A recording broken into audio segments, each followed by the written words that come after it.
Hello, hello, hello.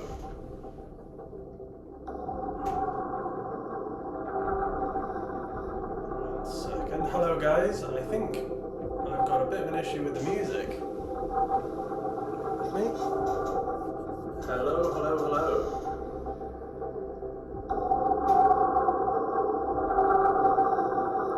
One second. Hello, guys. I think I've got a bit of an issue with the music. With me? Hello, hello, hello.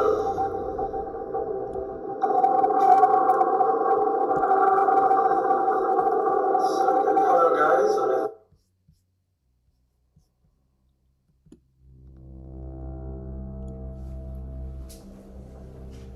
Alright, let's try that again. Very unprofessional start. Welcome back to another stream. As you can tell, something has changed since we streamed last. And that is we have a broken throne now. So I've seen this happen in slow motion. It fell out of my hands and now it's in 20 pieces. So during this stream what I'm going to do is put it back together and maybe add some additional pieces and see if we can make it a little bit better.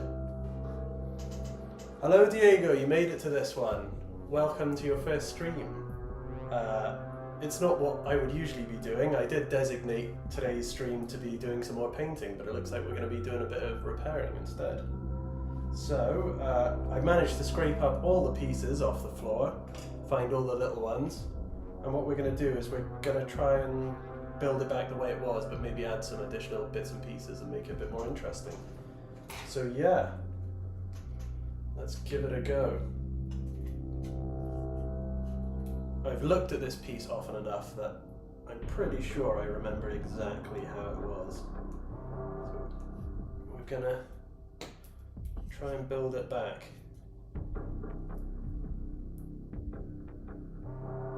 It's a little bit of a setback, and I can't lie, I was very annoyed at the time, but once I'd cooled off, I realised that it's not really the end of the world. And to be fair, because I used super glue, it managed to break into pieces that were easily fixable. Hey Fragguy, welcome to the stream. Sorry I didn't see your comment there. Poor Throne, yeah. He had a bad day the other day. It wasn't great. But it teaches me I've got to be a little bit more careful. I think sometimes I get a little bit complacent. And I'm a bit clumsy, so. Chris, welcome back. I'll try not to drop it a second time. I still can't believe it happened, but hey, at least it wasn't the actual throne portion. I think I would have just quit. Just delete my YouTube channel and move on. Delete Instagram too. Seedfan85, rather than just rebuild, why not make better? Well, Seedfan, that's what we are going to try and do. I like the initial build that I've done for it, but I think what we're going to do is try and add some like little gribblies and more interesting parts. Give it a bit more character, I think. Had this with my Aquila Lander once. How long did it take you to rebuild? I'm hoping this won't take us too long, really, and we can start adding some other bits to it.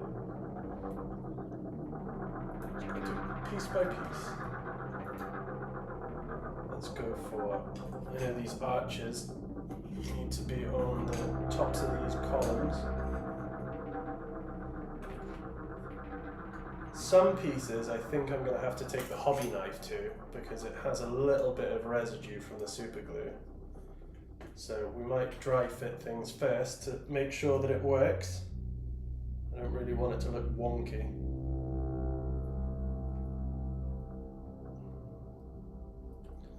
Check that's the right one.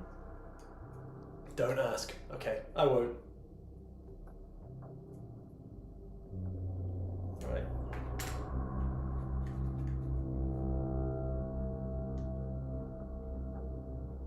managed to do this right after our last stream where we weren't actually working on the Golden Throne. I took a bit of time to work on some Saturnine Marines because I've had the box sitting around for quite a while. I was starting to feel a little bit guilty that I hadn't done any. And then yeah, pretty much right after I'd finished the stream, I decided to drop this piece. And now we're here. Looking at it on the bright side, at least there isn't a hand grenade like some gunpla can be. Well, I haven't done any gunpla before, so I'm not sure what they're like in terms of fragility and dropping. But it sounds like it could be a handful. Chris, it happens to us all. I dropped the metal Thunderhawk one time while building it for a friend. Oh, see, I feel like this is not too bad because it's something that I've built and I'm not doing it for anyone else. I feel like I'd have a heart attack if I was building this for someone else and I dropped it. So it sounds like you've had a tougher time than me, Chris. Yeah, see, Frag Eye knows too. Wizard Knife. And surely a Metal Thunderhawk, that's a hell of a build as well. I think I've heard that they are quite difficult and you've got to like pin them and everything, otherwise it'll just fall apart. Just take some of this dried glue off.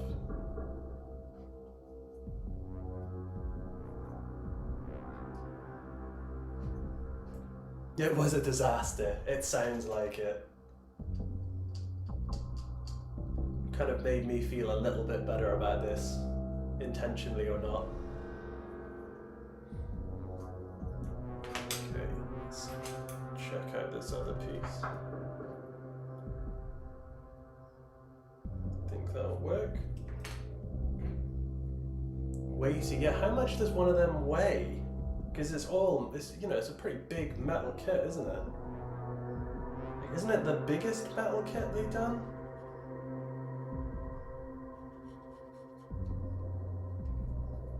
I can't imagine dropping that on my toes. You break your foot.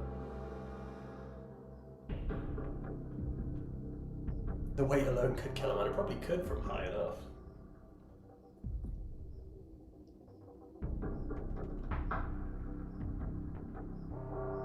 Okay, I need a bit more glue on that actually.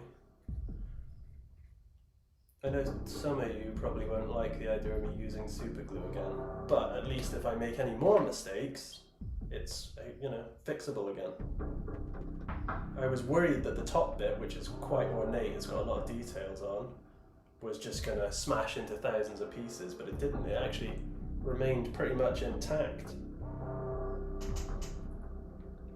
Seed fan, normally they're fine, but there are some specimens like the Hyper Gyanko which are a headache in plastic form. Are they a bit more complex than Warhammer, or is it easier to build? I don't know why, but I just assume in my head that there's more pieces to deal with. That's probably just a random assumption. There we go.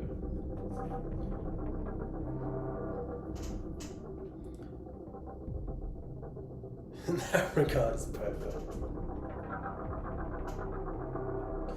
So I brought a few things up this evening as well that we can potentially put on this backboard once it's done. So I get most of my parts from eBay. I've got quite a few little purity seals that I'm thinking of sticking on, and these which are quite cool. These little books were part of the, let me get this right, I think it's the Raven Wing, what is it, the Raven Wing, like, upgrade pack, I think. It's not available anymore, so I had to kind of hunt for these online. But I love these little books because I can fill them up with script from transfers. So what I tend to do at the moment is these Sisters of Battle transfers. they've got quite a few little script pieces on them. So I pick up a few of these from time to time and just use it to fill out anywhere that I want extra bit of detail. But really cool, these ones. But yeah, once we've done this, we can start fiddling around with that. So, got those two pieces. Let's go for the back wall. Seed fan, they're all snap fit, but the Hyper Gyanko was amongst the starting kits of a new line, so there were birthing errors with it. See, one of the enjoyable things about kit bashing is you don't need to worry about it being perfect. Like, you can kind of make mistakes, but when it comes to, well, it sounds like when it comes to building stuff like Gunpla, and also with Games Workshop stuff as well, like tanks, you've got to make sure it's perfect, so any errors with the kit is going to be a headache. It makes me think of the Forge World resin Titans, because I know that you have to do a fair bit of work to like get them to sit together properly. Heavy, yes, I don't remember the weight. It's probably a couple of kilograms, surely. Got to be. Tidy the bottom of this up so we can get them to be flush again. We don't want any big gaps in between the pieces. And I could be a little bit rough with this because no one's actually going to see this side. Brendan Russell, hello Brendan, welcome to rebuilding the Golden Throne. As I've mentioned, I was hoping we'd be moving forward with it and doing some more painting like we have been doing, but I decided that I was going to drop this on the floor and, you know, rebuild it again. I won't be rebuilding it a third time. I can promise you that.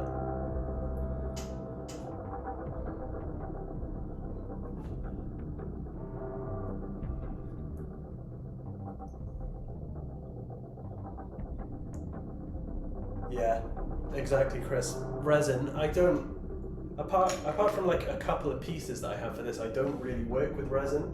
But I suppose now is actually a good time to show you guys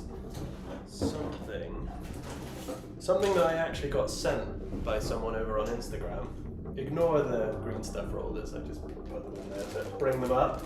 But what's in here is a bunch of pieces from, I'm not sure what Titan it is, but they have all these lovely cables which I'm going to heat up and bend with some water and put them into the back of the throne. And there's all sorts of like fitting connection points as well that I'm going to use. But I think that's pretty much all the resin that's going to be used in the project. I don't particularly like working with it, especially when you're cutting and sanding and you've got to make sure that the dust, you've got ventilation and everything. So I tend to avoid it. Never really owned many Forge World models. Seed fan, I've been kit bashing and painting a lot of my kits since then. It's cool, it's the way to go. I find it now, more than I did, I find it to be like a really enjoyable part of the hobby, especially considering that the whole diorama is just one giant kit bash, basically. Okay, did we manage? We did manage to flatten that off. Just double check it.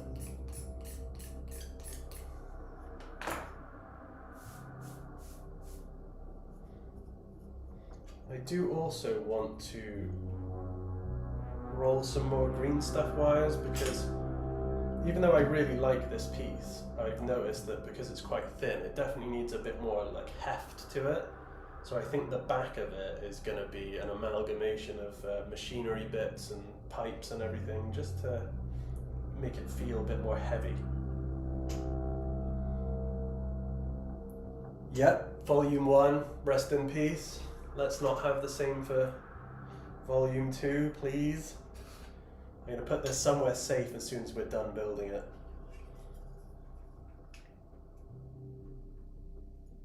Okay, let's get some super glue on this. I did mention on one of my posts that I'm quite surprised we've managed to get this far and not have any big mistakes. I've probably encountered one problem, and that was where I had glued some of the panels to the main diorama during the summer because it got so hot. They kind of heated up a little bit, and they managed to, when it was hot, they bow in the middle a little bit. So it's kind of my fault for not putting enough no more nails down. And now we're into the sort of autumn months. It's a lot more forgiving. So I don't need to worry about that happening. And next year I think I'll put up a curtain just to keep it cool in the studio.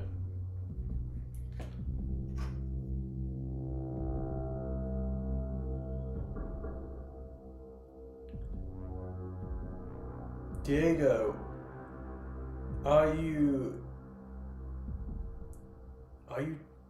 Domingo, the real Emperor's Room? Is that an autocorrect?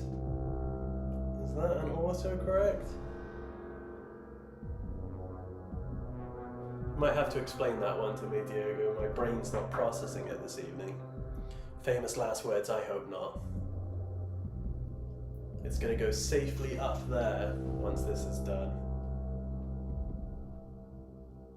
And then I'm gonna try and do some airbrushing, I think, this week. It's probably not gonna be a live stream job, but I want to push us forward a little bit because we've made a fair bit of progress with painting the throne. So I'd like to get this bit to match, and then I've got quite a bit of footage for a video, so I want to put one of them together as well. Okay.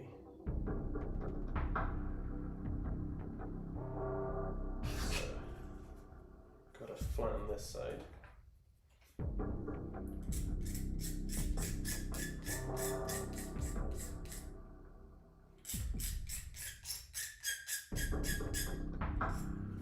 Frag-eye. Well, put the Emperor on the throne, the custodies would stop you before I drop it. That's a good idea. Maybe that should be the next thing I do.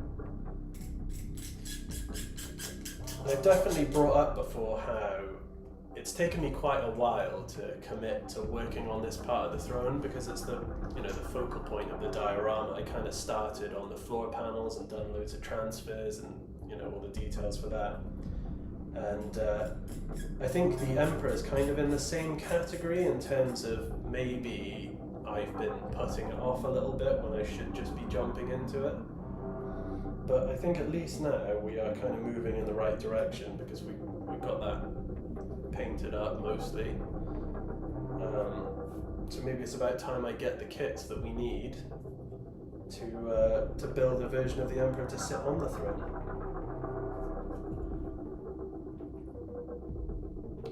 Diego, are you doing the real Emperor Room? I have my phone in Spanish. Do you mean the John Blanche's, his headcanon where the throne room is not the actual room? Because if that is the case, I'm not sure. It would be cool, because I could definitely do it the way that the diorama is now. There's the backboard is quite flat. So technically, if I wanted to, I could put another little room behind it and have just like copious amounts of wires and then the shriveled up little person in there.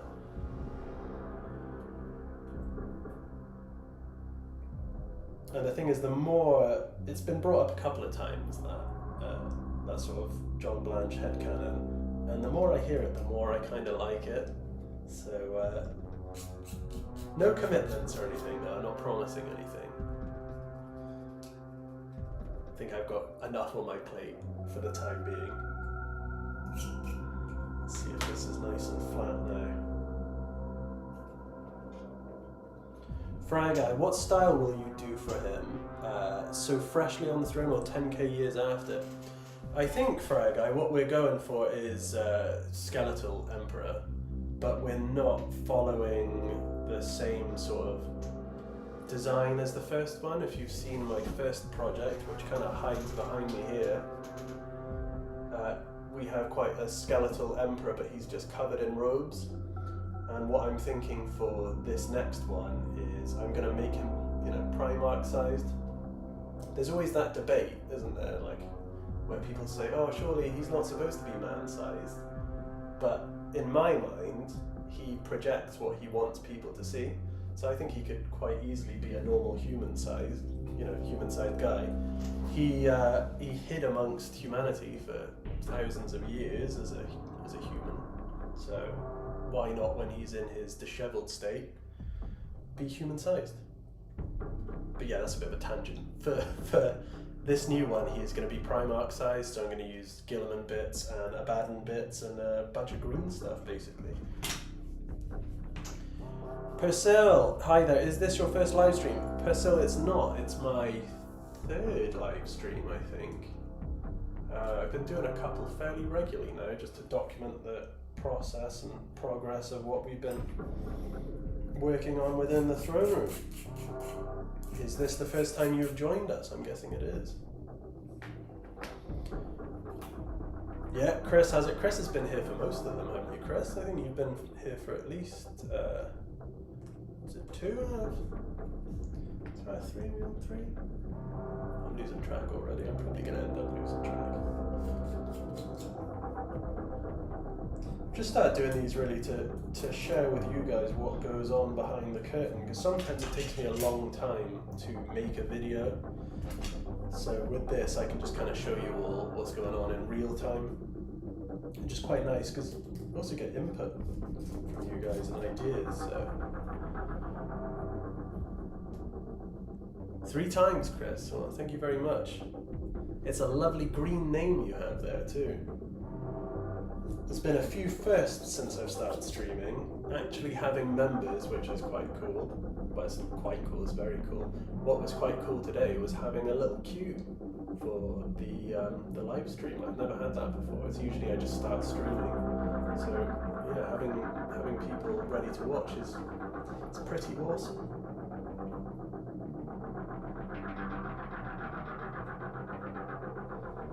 It does also help if you like the live stream, because I think it pushes it along the algorithm, so maybe gets it out to more people who are hobbying in front of their computers. Let's see. That should do the job now, I think. There's always going to be little gaps, I find, but since we're going to bulk out the back of this backboard, it's not really going to be a problem, because I think it will all be covered up, basically.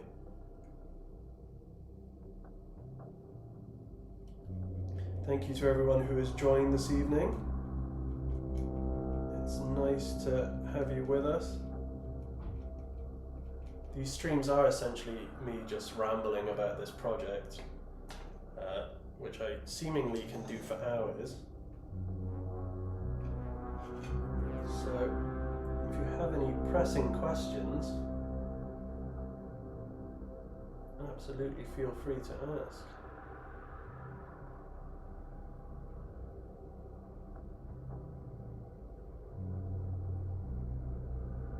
Okay.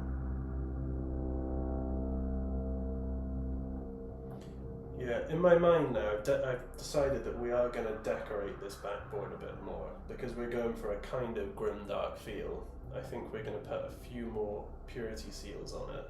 You can never have enough of those. And I've also brought my bits box up, so I'm going to have a little fish around in there and see what else we can stick down.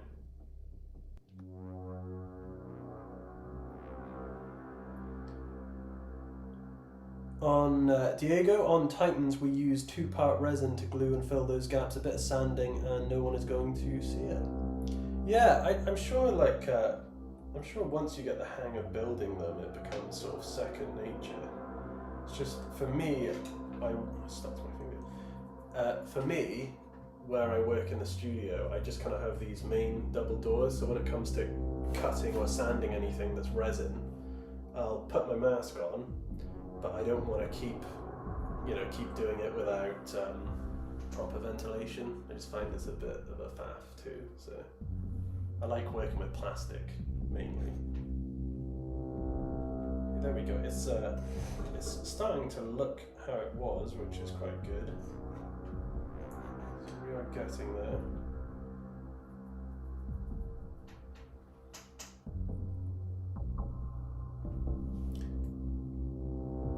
There we go. Chris does the same thing. You're not alone, Diego.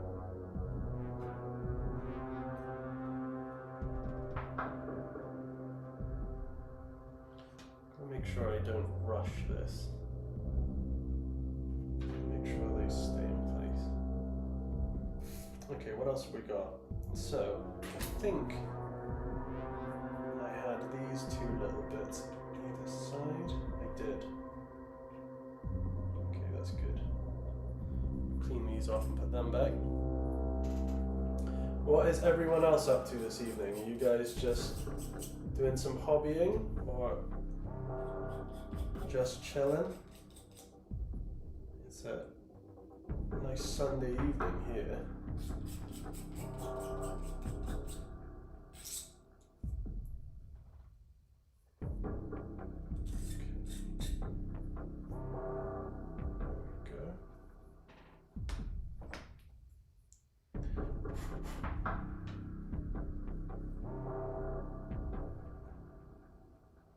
Let's get this bit on.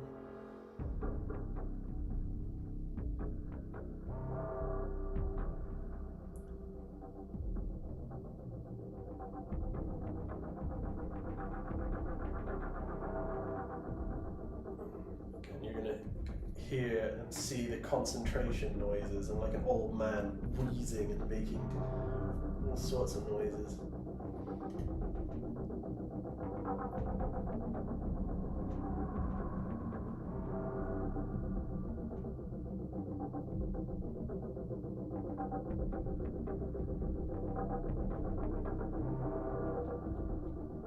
Make sure this lines up. Need everything to be flush.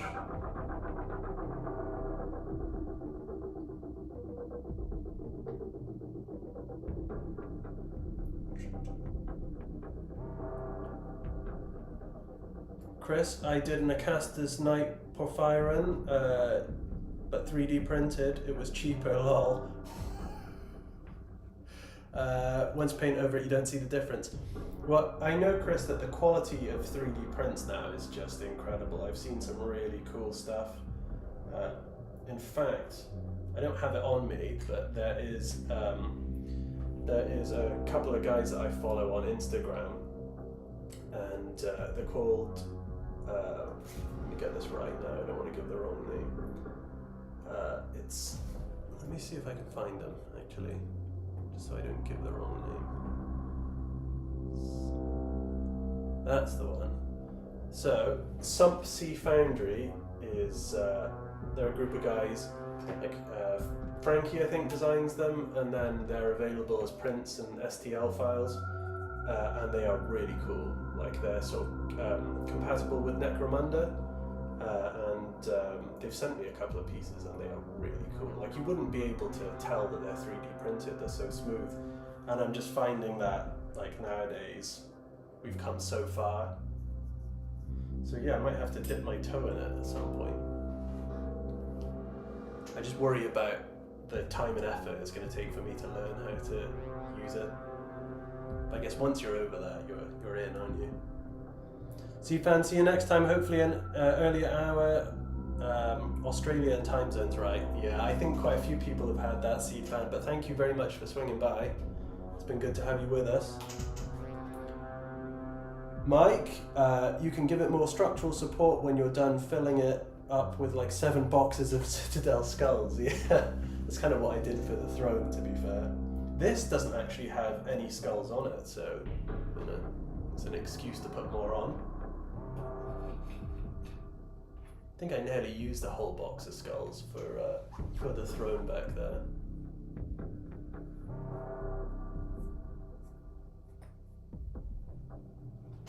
Frag, I'm rebuilding a Chimera where I stole parts of the chassis for my Salamander rebuild. Sounds like a good repurpose of parts.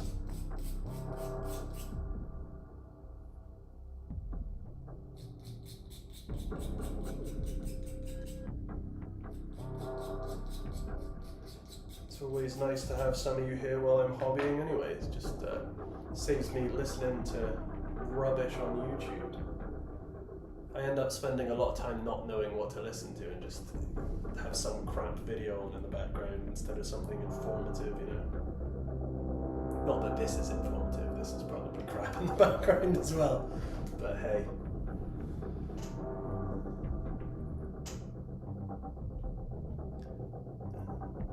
Not on the inside. No, I think I want to be a little bit sparing now. I put the skulls all over the throne just as a sort of homage to John Planch's art that I'm a really big fan of, the 3rd edition piece of the Emperor. But I do want to be a little bit sparing. I don't want the whole thing to be skulls. So we probably won't have any on this backboard. We'll keep it simple. Well, to a certain extent we'll keep it simple. I do want to put some purity seals on here. I feel like they're a nice little addition.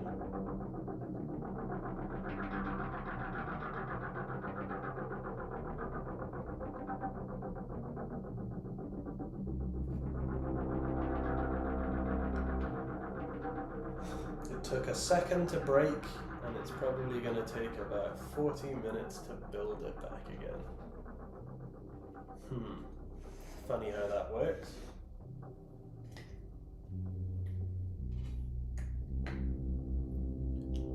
Oh, Diego has a question for you all. Fire away, Diego. Okay. I think I'll start sticking these bits on.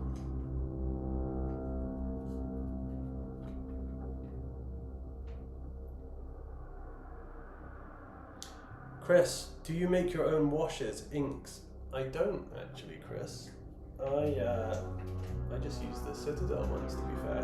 I'm sure there's lots of other effective methods of, making washes and inks.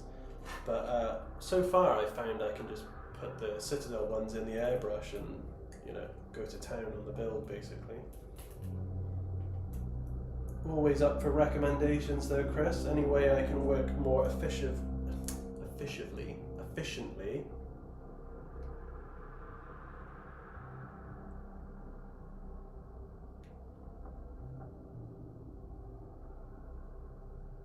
I feel like most of the time with this hobby, since I've been back, I've picked up quite a few new ways of working.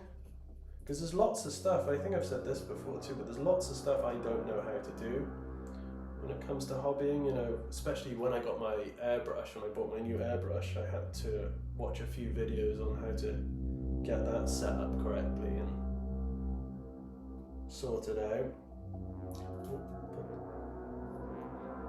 But once it's done, once you've spent the time learning, you don't need to learn again, you've done it. Let's see what Diego says here. I'm trying to cut down my grey pile, can't decide what to paint next. Here's what I've got unpainted: Tyranids, Leviathan box, plus Hive Tyrant Hormogaunts, Reaver kill team with terrain. Oh wow, that's a two-parter, Diego. I've just realised. Orcs Combat Patrol, Imperial Forces, Silence Mechanicus, Novitiates, Veteran Guardsmen, Chaos Blooded, Vespids. What would you recommend I start painting first? This is going to be a really throwaway answer, Diego, but paint whatever is calling your name, whatever looks the most interesting. When I get bored, that's kind of how I do it, is I just have a look at my pile of shame and see what's calling me. You can always have multiple things on the go at once as well, just in case you get sort of bored. Frag Eye, go for the nids. Nids are cool. That would be a good decision.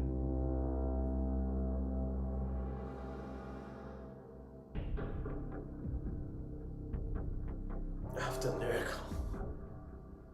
I love painting orcs. Orcs. I don't think I've ever painted an orc in my life. I don't think I ever will paint an orc in my life. I'm Imperium through and through. Maybe with a little bit of chaos. But don't tell anyone. Okay.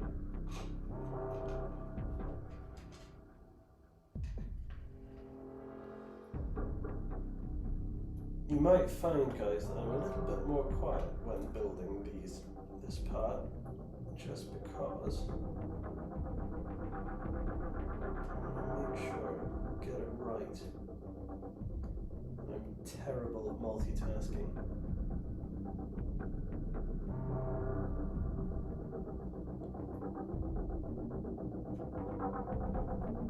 You're probably wondering why I'm live streaming if I'm so bad at multitasking, but I don't have an answer for you.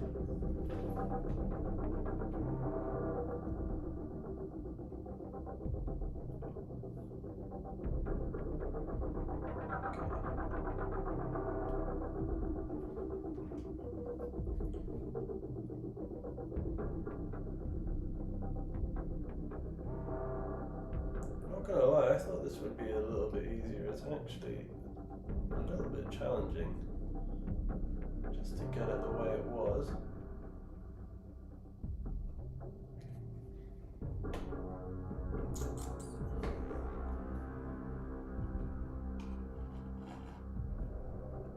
Let's try this.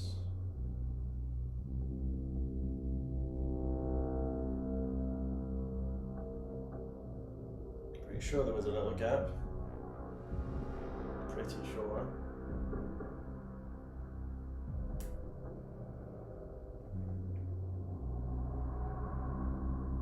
Diego, okay, I'm building the rest of the NIDs this week, but the Hive Tyrant, I need extra 3D printed torso, drill bits and magnets to make 2 from the box. Oh yeah, you can make 2 from the box, can't you, with like 1 or 2 3D printed bits. May as well, you're paying enough. Okay, let's just let this bit dry. We can try this bit.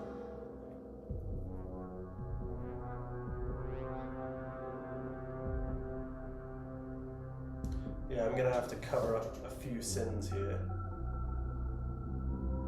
But that's why we have the purity seals. Oh, that's cool, you can get a free STL for it. May as well get 2 Hive Tyrants out of the one kit. Probably can't even notice it's a 3D printed piece, can you?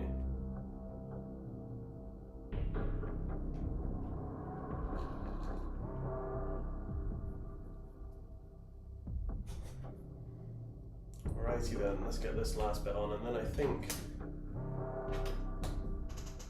we'll leave it for a second.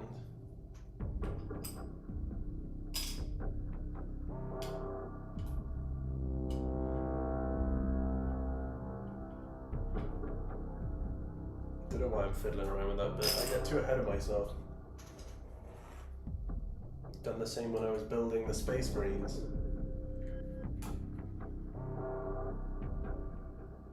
Managed to get 7 of them built the other day, but it took like 2 hours on the last stream. Did aim for 10, we got close. Just takes longer than I expected it to take.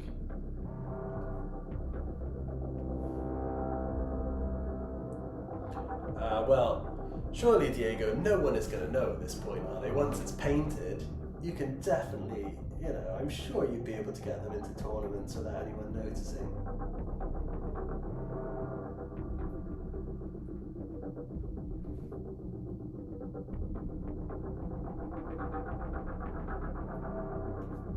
Okay. Right, I don't know why I'm a little bit nervous about this bit. I'm just trying to remember whether there was a gap when I done this the first time.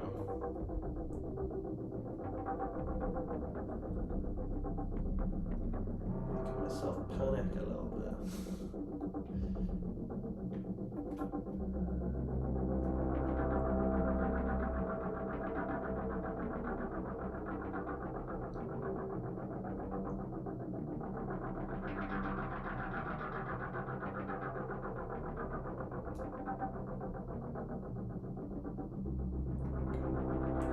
Right, now you've got to stay put.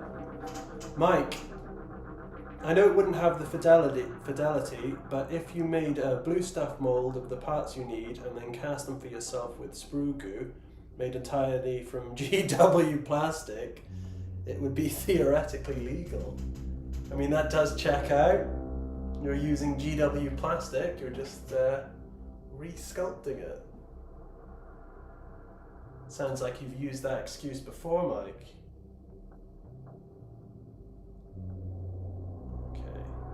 Let's leave that a minute then.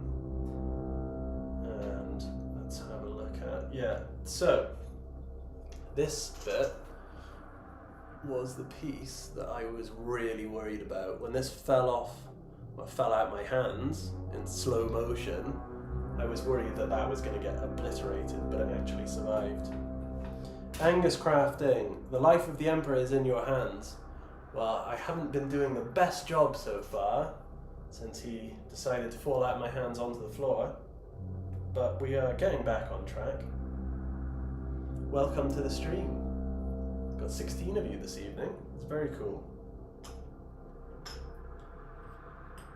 And once we have glued this all together, we're going to make a few additions, basically. We're going to add a few things. Got a bag full of resin bits. I might use some of these. There are some very cool bits in here. Otherwise, we will dive into the bits box.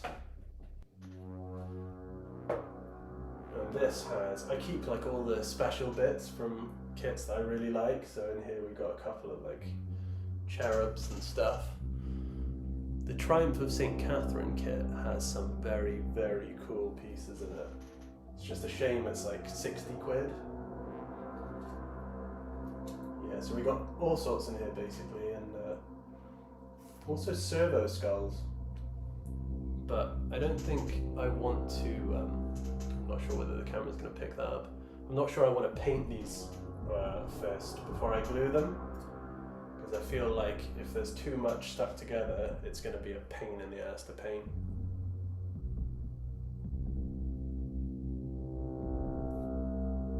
Okay. I should have cured by now. On top of that, I've also brought the green stuff up, so I might roll a few cables that we can put on it too, because you can never have too many cables.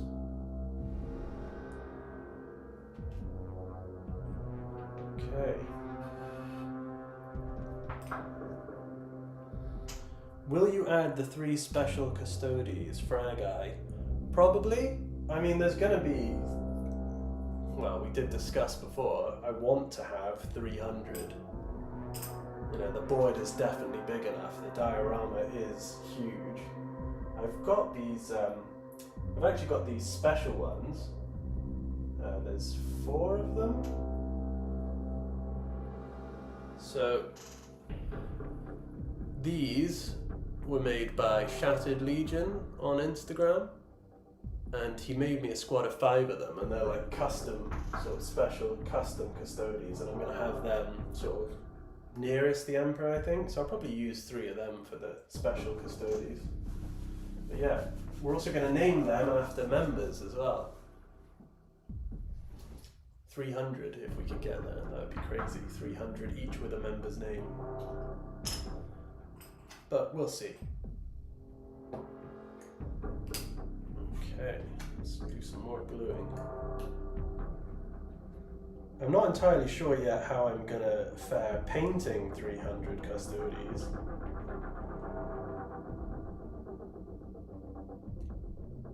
Yeah, that's another bridge we're gonna have to cross further down the line.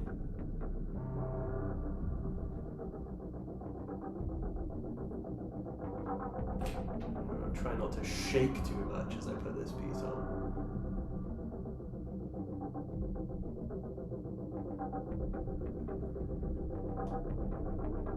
I usually have shaky hands, but I feel like rebuilding this, I'm a wee bit nervous.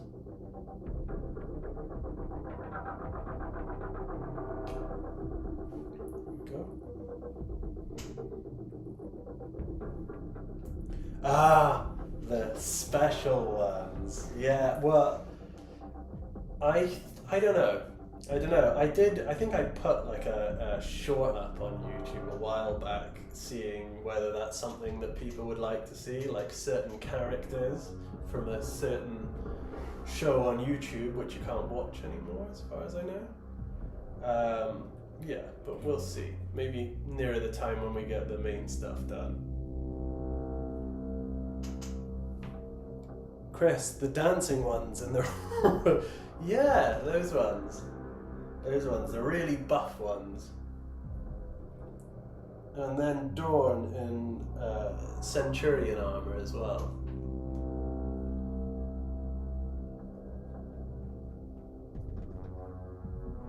We're definitely going to have our Easter eggs, that's for sure. There's going to be a few Easter eggs in it.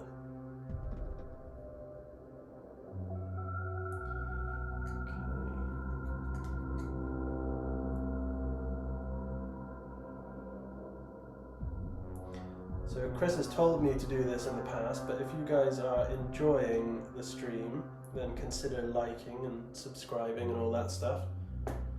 And I also have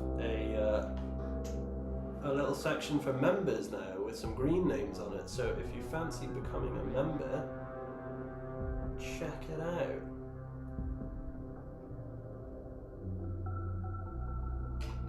Apparently I don't do that enough.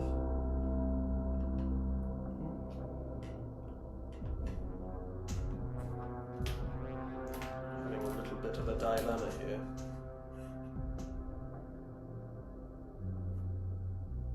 Let's try that again. I probably should have done this piece before, but you know, the brain isn't working today, is it? Ghost Rhino. I had an idea if you want to hear it. I was thinking that you could 3D print some enslaved prisoners to be psychers in a column formation lining up to the Golden Throne surrounded by Sisters of Silence. That would be cool. What we're going to have to do, Rhino, is I need to basically find some files, I guess, that are going to be suitable, and find someone with a really good 3D printer to do that for me. Because we are going to get to the stage where I'm limited as to what I can do with the Games Workshop kits, you know, especially with the psychers and stuff. So, you know, we're definitely going to have like some 3D printed stuff, basically. Sorry, try not to bring my finger to that bit, which was unsuccessful. That's it. Chris has got it. He's been encouraging me. Do all the things. Share, subscribe, like. Helps the algorithm. Helps me show this to other people, basically, who might be interested in watching a throne being rebuilt.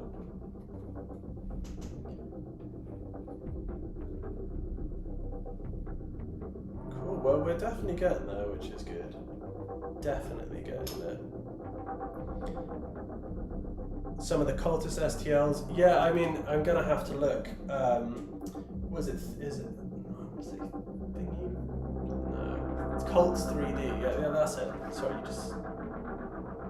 Is that what you mean, Cults 3D? Because I'm familiar with them, or with that website where you can get the designs on. It's just, you know, finding out whether someone has created them, basically.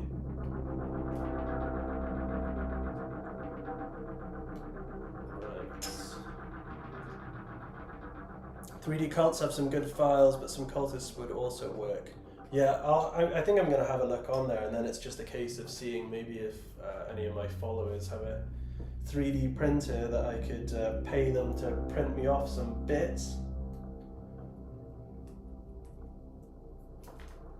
We're still a little bit off of adding miniatures to the build, I think. Mostly what I'm concerned with at the moment is getting it painted. Because I've also still got to do the middle of the wall section, you know, I've got these meter-high wall sections that all need to be painted to a similar standard. And one of those sections actually kind of is supposed to be the psychopods. And I've done them in a bit of a different way than described basically in the lore. So what I done was I used a couple of pieces from Imperialis sector, the old sort of style kits, and I've used these little floor squares that have a hatch on them. So in my mind, the hatch opens, the glass pod comes up, you know, Mr. Unlucky Battery is loaded in, and then they kind of go back down and then zap. So that's what I was thinking for it.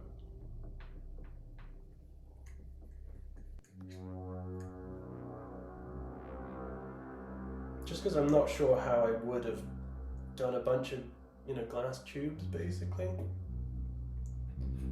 I feel it works. And with a bunch of transfers on, like, I can use some sort of serial code transfers and kind of have like numbered pods. But yeah, that combined with some 3D printed like psychers all chained together in a row, I think that would look really cool. And I've got a few Sisters of Silence kicking around somewhere, so I can put them together, and yeah, I think they'll really look the part.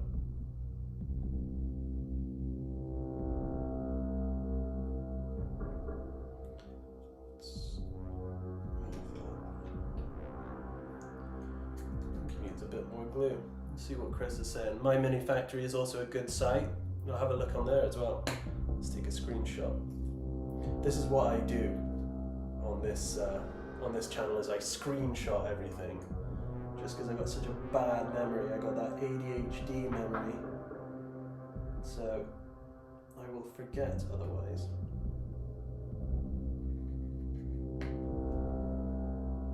Okay, let's get that.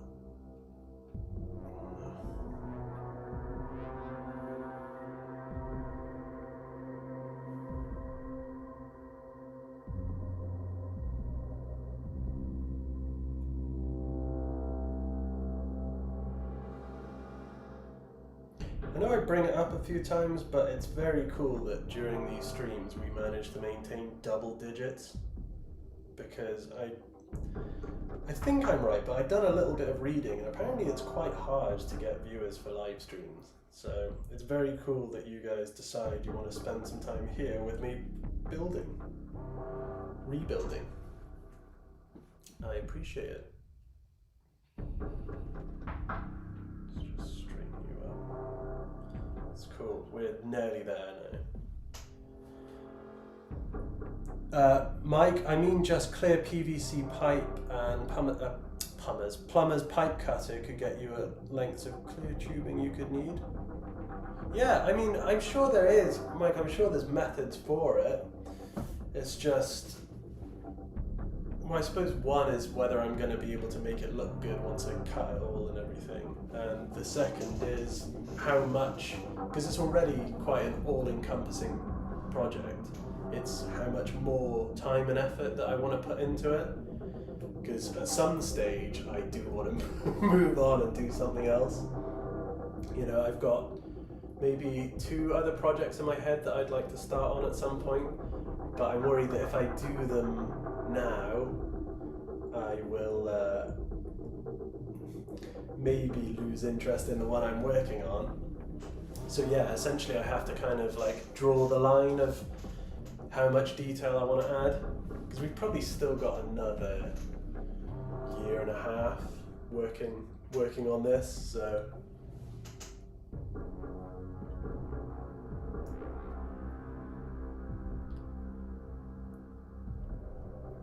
got off to an interesting start this stream. What I'd managed to do, I figured this out as well. When we started off, I had a little look on my YouTube tab, just because I've managed to set up now where you've scheduled your live stream, and what I'd done was I had that up in the background, so I was just hearing myself on repeat. A very professional start to the stream. We always manage to get something wrong. We'll get to the stage at some point where it's like nice and smooth. It'll auto start. I'll be here, and there won't be any issues. So far this week, we've already had a throne break.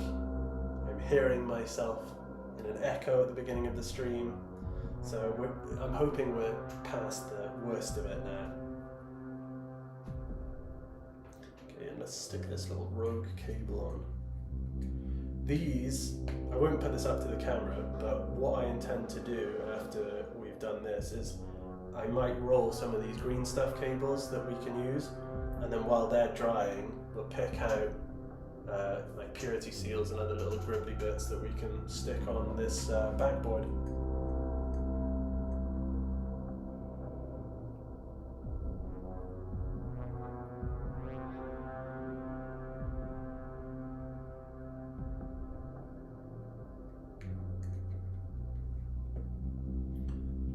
It's nice having a few of the same names pop up now. Got a little group of streaming friends, streaming buddies.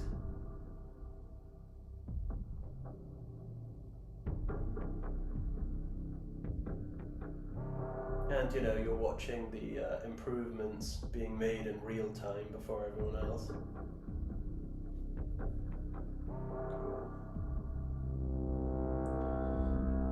So, thinking about it, what I'm going to do is going to do things a little bit differently. Instead of just going straight ahead and sticking this back on the top, I think we're going to keep this separately, just because it makes them keep them separately, just because it makes them a little bit easier to handle, and from there we can add all the little details and stuff. So yeah, let's put these. I'll show you guys first, actually. I know you've already seen it before, but we're back to where we were. There is a couple of sins that I can see, but again, we'll cover them up with gribbly bits and you won't be any the wiser once it's painted. Put that there. And then, you know, I've got that bit as well. And I'm not too worried about adding anything new, because we can just give it another coat of gold or a light coat of gold, so it's not going to be just the new plastic pieces, you know, sticking out. That's a nice box next to you. Is it wood? It is, Fraggai. This is something I found on the side of the road, basically. Someone had had a little bit of a clear out and they chucked this box away, and I thought it'd be a good bits box. I think it's like a checkers box or something, maybe. It must have had some game in it because it's got like green felt. But yeah, I thought it'd be a waste just to let it get thrown away, so I've repurposed it. It holds all my special pieces in. Thank you, Chris. So yeah, in here, basically got loads of pieces. I'll show you something that I was a little bit disappointed with, actually. These pieces. So these are the old school Forge World etched brass, I think they're called. And I got these fairly cheap on the eBay website, but it's probably, in fact, it's probably like user error thinking about it as opposed to the product.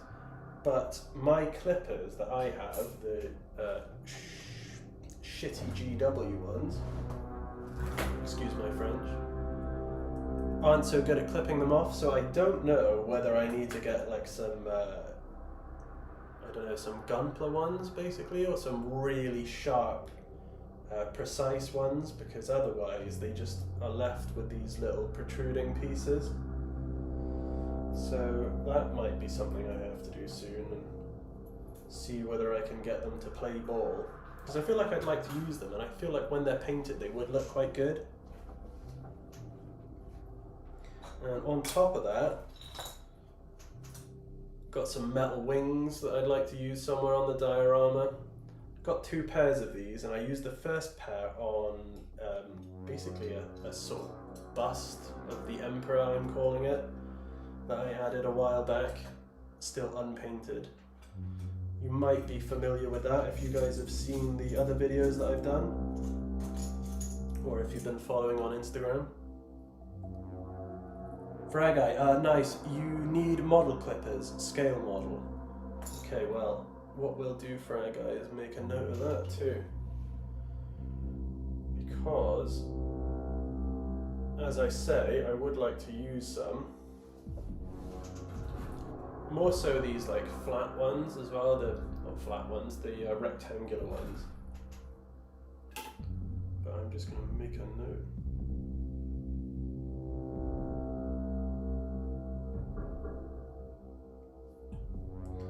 So yeah, a lot of this project has been like learning as I progress through it. I feel like I'm still fairly, wet behind the ears when it comes to hobbying and sitting, to a certain degree. Okay, what are we going to do next? I've talked so much, I've forgotten what I was going to do. That's it, we're going to green stuff. I got distracted showing you my shiny bits box, didn't I? So we're going to roll some cables, and then when we choose our gribbly bits, hopefully it'll give them a chance to, I don't think they'll cure completely, but they'll be on their way. Had the same problem with mine. Yeah, what? These are not very good. These, I don't think you can buy these anymore, but they are not great. But I've been too lazy to pick up another set.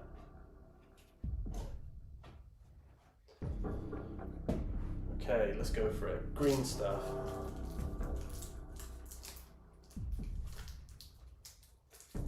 I've got very familiar with green stuff over the past couple of years. You guys would have seen a lot of those cables at the base of the diorama are all green stuff cables, and then I realized that I had to start incorporating some metal ones, otherwise I would just go through like 20 rolls of green stuff. And we've gone through enough so far, probably getting up into double digits.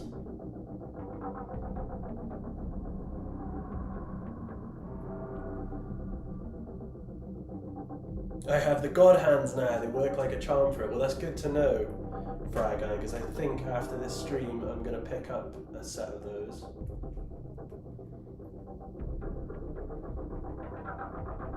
I've also had to order, going back to quality of the stream, I got my hands on one of these Rode microphones, which is currently plugged into the camera that is recording me.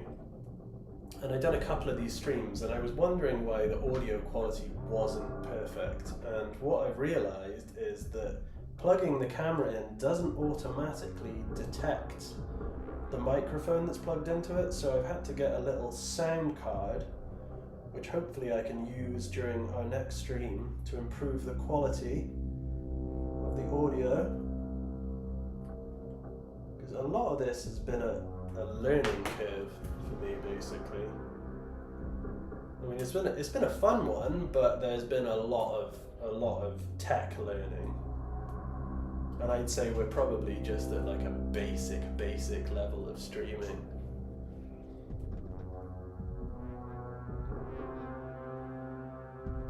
Next, I'll have to get all the graphics and everything, won't I? Graphics for the members. Okay, so we'll mix this up. Probably get quite a few cables out of this. And we've got these things. Judging by the way you guys are talking, you probably already know what these are, but green stuff rollers have been really helpful. Not just the texture design bit, but also you can use the flat side if you want smooth cables. So those have been put to good use.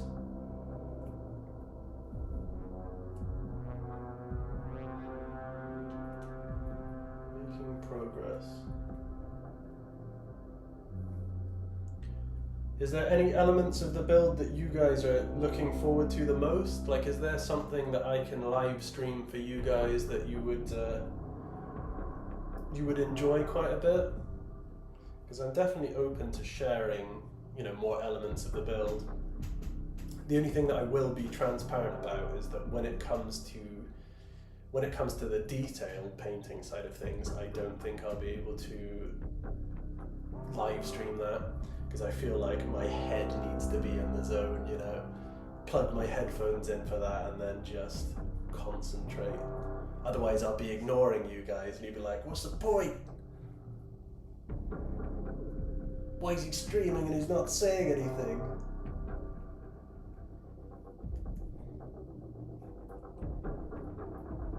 Ooh, there's actually a piece that I can get some feedback on from you guys, see whether you like it.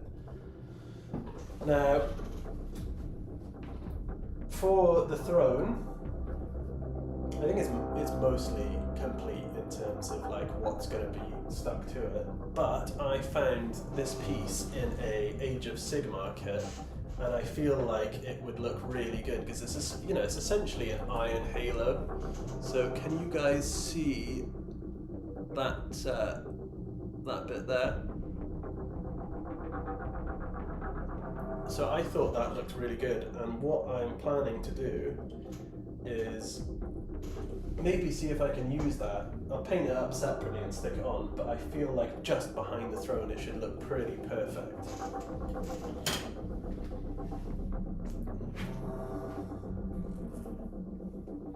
Nihilus, you've made me want to build a Chaos Space Hulk medical research facility, kitted out with glowing clone vats, biopod, and Demonculaba model centerpiece for a kill team. Well, that sounds pretty awesome. That does sound very awesome. You could use, especially if you're going for Space Hulk, don't they have the, well, don't they, I know they do because I have some. There's the wall sections, the Space Hulk wall sections from one of the kill team sets. They are very cool. If you can get some of them, like, that sounds like a very, very cool idea. I would be keen to see that. I would. Chris? I see it, yes, interesting.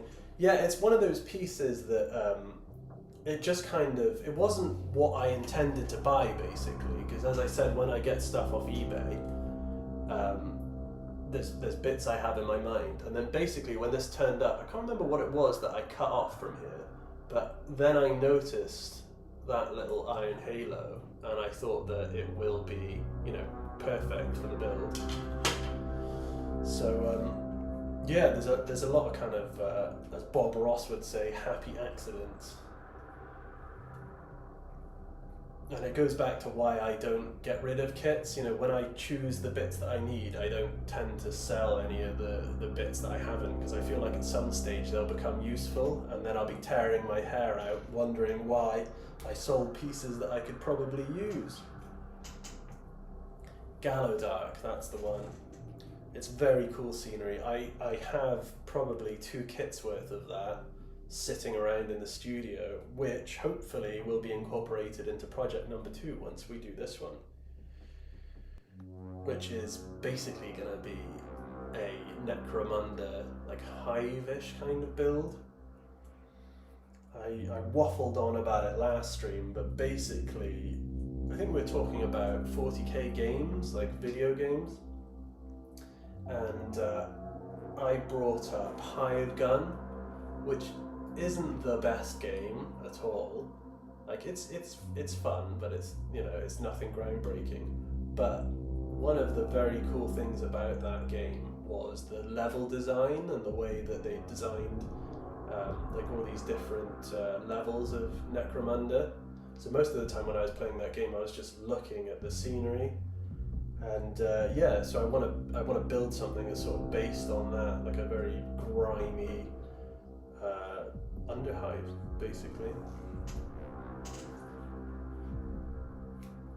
Okay, I think we're mixed enough now, so let's do, I think we're going to go for slightly bigger cables. I did bring the green stuff roller for smaller ones too, but I think since these are going to be like, oh wait, actually, are they going to be at the top? Yeah, we'll make the bigger ones. And these special ones, I think I'm going to save, because they're quite detailed. On top of that, I've also got these Titan purity seals as well. Oh, one has come loose there. And I do want to use them on some part of the build, but I've got to get my craft knife in there and make sure they're nice and cut out. Okay, let's go for it. Make a little sausage of green stuff to match my sausage fingers. Honestly, I feel like I'm gonna have nightmares about dropping that again. And this is what I mean about using the other side of the green stuff rollers, because you can use the flat side to kind of make the sausage, as it were.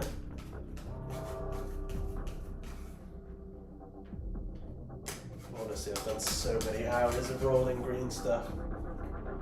For that project too, project number 1, that took a lot of green stuff. Probably could have saved myself some hassle and used some wire, but hey.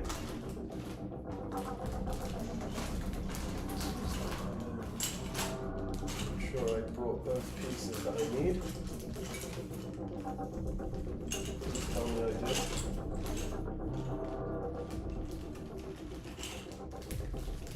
Have I made a mistake? Have I only brought up one roller? That's gonna suck. It looks like that's the case, so I think what I'm gonna have to do is adapt and use the smaller one and just deal with it, basically.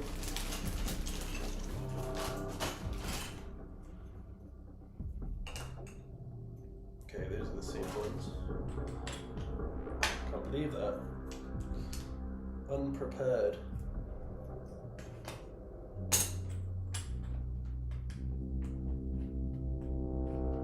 Okay. Well, basically these cables are going to go on the top. So where I showed you guys this piece, what I've started doing is make sure I'm actually showing you guys and not talking to myself. See those little cables? I'm going to hang some more underneath just because it gives it a bit of visual interest. Probably regret it when it comes to painting them, but hey well.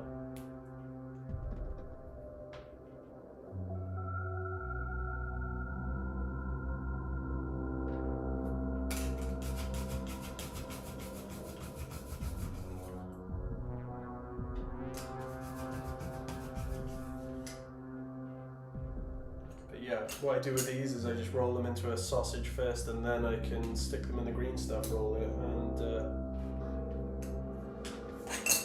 they're done.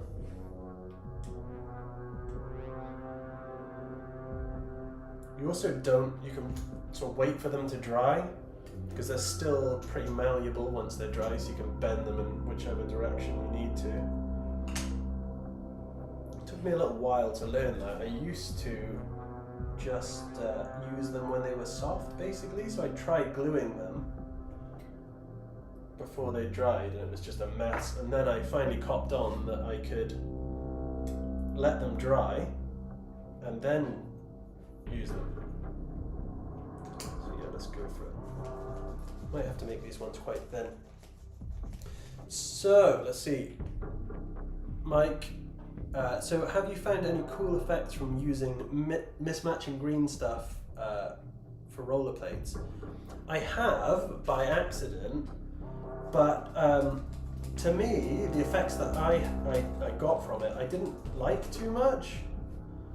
I kind of like these uniformed patterns, so I try and use the same plates.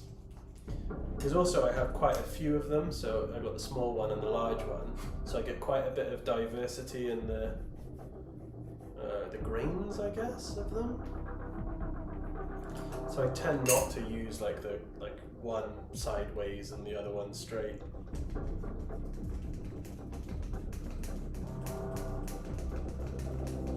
It is a very useful tool though. I do like it. Wax lyrical about it. So yeah, it gives us these nice little cables. It does. nice little textured cables, and then I can just let them dry, and then next time I come to work on this, snip off the sides and glue them on. It's just a little bit disappointing that I left the other roller for the piece for the big one down in the studio. It's the problem with working over two workspaces. The studio doesn't get any internet, but also it has all my tools and kit, so I have to bring things up here to work on.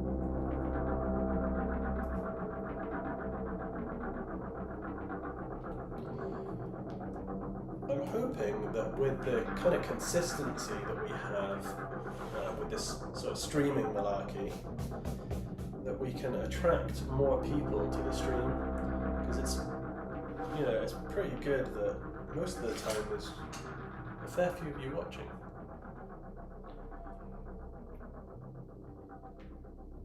And I am enjoying sharing this project. It's nice to share some hobby time. And any excuse for me to talk about Warhammer, basically. I know the regulars here know that none of my buddies are into Warhammer, so I don't really get a chance to talk about it. But here I can talk for hours, and no one can stop me.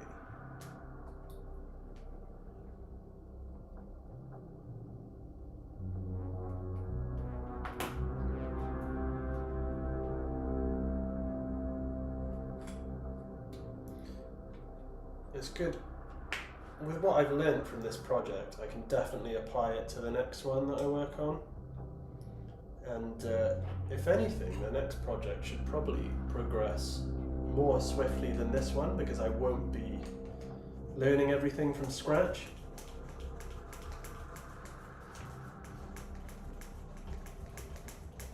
I find already that I've come quite a long way compared to the first diorama, because that was, well, a lot of it was just kind of me not researching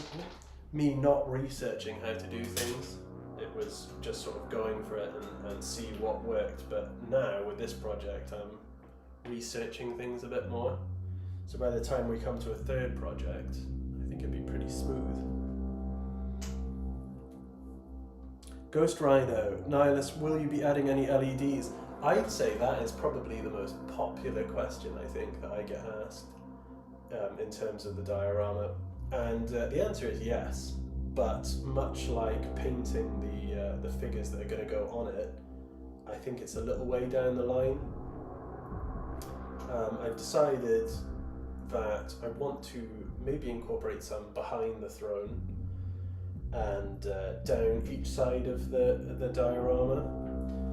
And on top of that, if I can, I don't know if I mentioned this before, but basically on the wall section, I've got all those Sector Imperialis pieces, and they all have like the arched windows. And what I would love to do, but I don't know the first way of going about doing it, is I'd like some sort of stained glass effect that I could cut to the same size as the windows and sort of slot it in and glue it at the back. And then drill holes. Well, I'd probably drill holes before putting the stained glass in, but then the LEDs can sit in the holes, and that way that, you know, when it's finished, I can have all the stained glass windows light up. It's something that I would really, really like to do, but it's slightly above my my ability.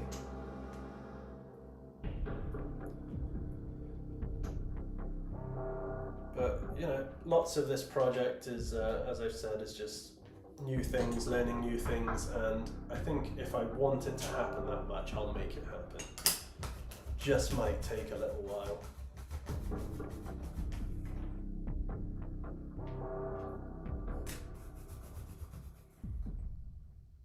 There we go. I forget just how small I need to roll these little green stuff sausages for the tiny roller. So used to using that huge one. Right, let's roll the big one, cut it in half.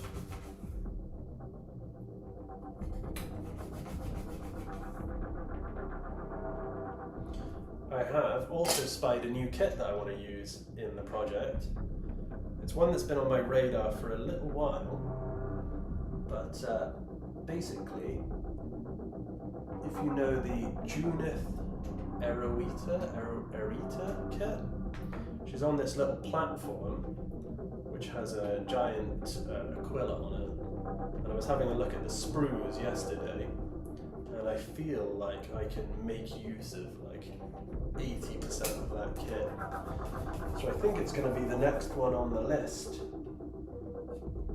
Especially the Aquila, that can go somewhere near the Golden Throne, maybe above this piece, or way at the top. Not sure yet, but that's the next one on the radar.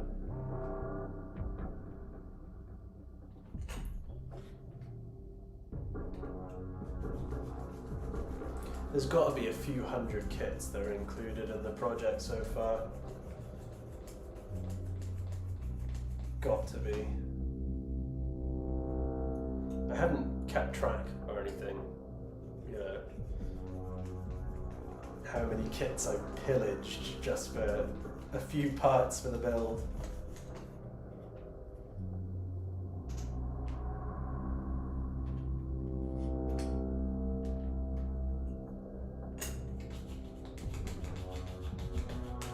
This is a bit of a monotonous part, just rolling cables, but once they're dry and we glue them on, it'll have been worth it.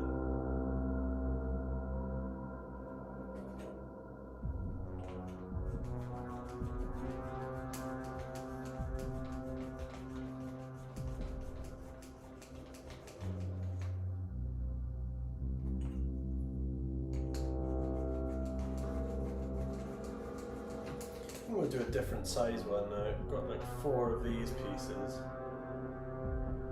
Maybe we'll go for a different size thread. I like to have a bit of variation when it comes to the cables. So let's get rid of that one. Maybe we'll use a finer one.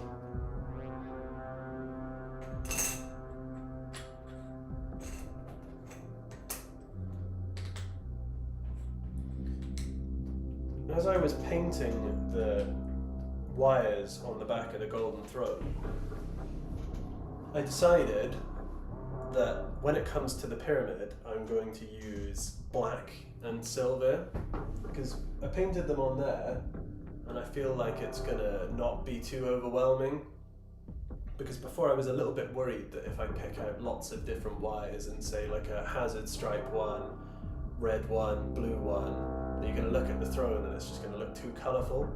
So this is going to be the idea that mainly it's going to be black and silver, and then maybe we'll stick a few like very sparing colourful ones in there, and I think that should look pretty good.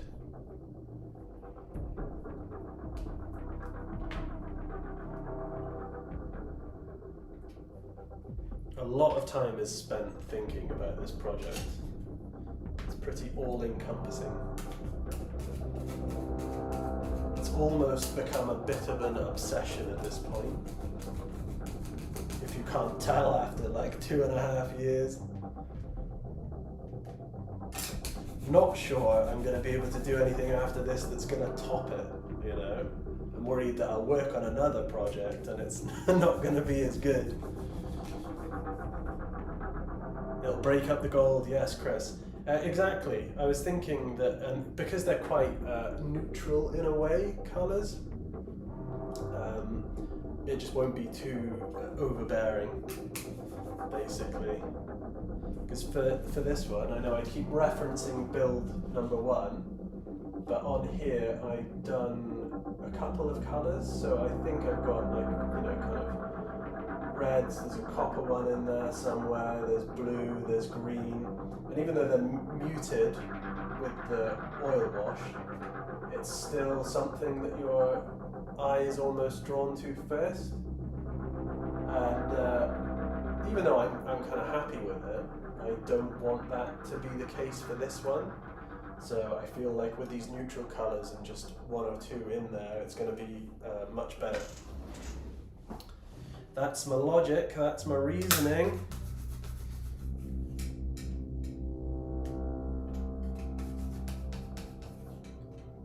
Right. I'm still reading chat off my phone.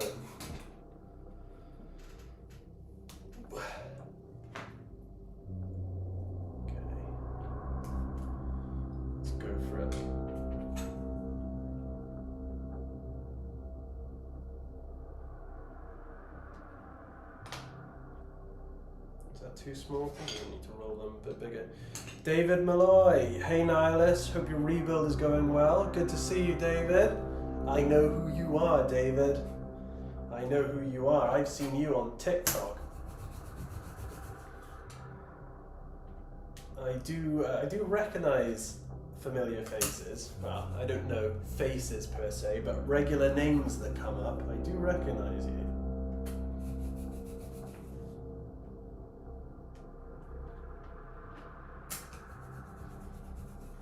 Funny, when I started out on project number 1, I remember on Instagram like sharing it for the first time, and I think pretty quickly I ended up with 1,000 followers on Instagram, and I'd never expected that that was going to be the case.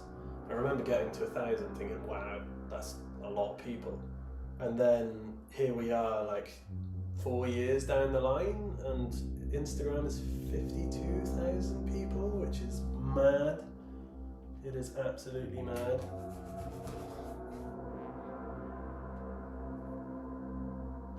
It's also definitely made me lock into the project though, because with this many people, there's no way I could just stop and disappear. I feel like there's quite a few of you out there who are pretty invested in this build, and I want to be able to show you something that you're gonna like. I know not all of you are gonna like every decision I make, but I still want to share something that is gonna look cool, basically. Let's see, Ghost. There is a great YouTube channel called Nafi. He does great kit bashing videos for Necromunda and 40k terrain. I've learned a lot of cool techniques for the Grimdark theme. Well, thank you for the suggestion, Rhino. We'll add it to the screenshotted suggestion bank, and I'll take a look. You know, any methods that I can borrow, I'm always keen to check out. See, I knew, David. I've had a few of you that I recognize from the social media sites.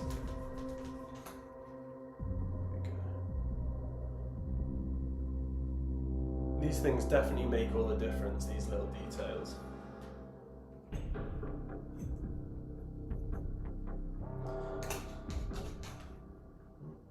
I'm just rolling it on the wrong thing. I have realised now actually that working on this, not everything needs to be perfect. I've definitely brought up in 1 or 2 of my videos that I consider myself a little bit of a perfectionist, even though I know I'm not the world's best painter or the world's best builder. And part of this project has been trying to let that go, and if something goes wrong, or I paint something and it doesn't look 100% like I want it to, it's just leaving it. Because I can definitely have a bit of a habit of when I paint something, as soon as I've painted it, I tend to go like, oh, I hate it. So I found that if you step back for a little bit and then return to it, you're actually quite happy with the way it looks.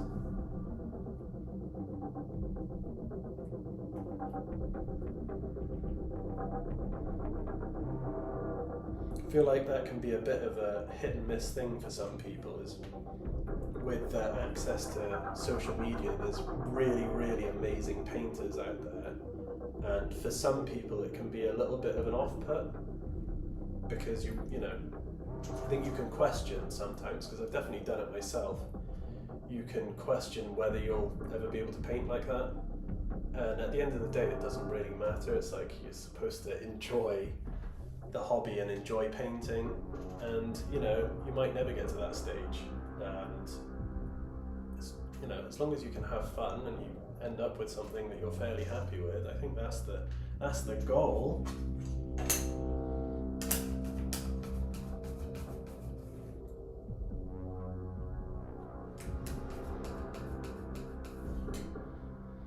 And I'm definitely going to have to stick to that too, because if I'm painting 300 custodies, I don't think they're all going to be perfect. You know, they're not going to be heavy mel edge highlighted everywhere with all the little details. I think, you know, some of them are going to be fairly basic. David, so when you're eventually going to add models, what time setting are you going to go for? Current 40k or just the Horus Heresy? I think, David, what I have decided on, well, I'll tell you what I started out with first. What I started out with first was I had the idea of maybe sort of straddling both timelines and maybe being able to have an emperor there who was in his armor and then have the 40k version. But I think what I've committed to now is doing a 40k version, because essentially you know, I'm going off the basis of Neil Roberts' artwork for The End and the Death, and his artwork is based well, obviously at the end of, like, you know, Warhammer 30k, the end of the Heresy, and what I wanted to do was take that artwork and imagine what it would be like in the 41st millennium, you know, after sort of years of religious zealotry and the High Lords of Terror running everything, basically, and how this, like, high-tech throne has become a lot more gothic and a bit more rundown. So yeah, that's what we're going for, is the 40k sort of side of things.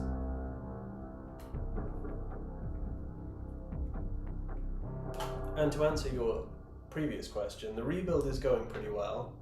There is a few sins that I've noticed on the rebuild, because it's not as, you know, as good as it was before, but again, you know, they're going to be fairly easy to hide, and once it's painted, you're not going to know once it's painted and weathered. It's just making the best out of a bad situation. All it takes is one thing to go wrong, and all of a sudden you've spent an hour rebuilding your golden throne. But it could have been worse. It could have been the painted version, and I would have cried and dropped everything and disappeared. So yeah, it could always be worse.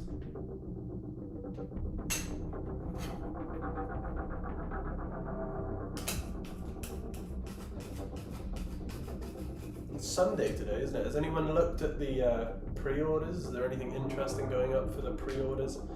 I find on Sunday I usually check out what's going on, what's coming out next week. Although I also try and avoid buying anything though, because the pile is pretty big right now. I had a hard job staying away from the Enforcers that they done for Necromunda.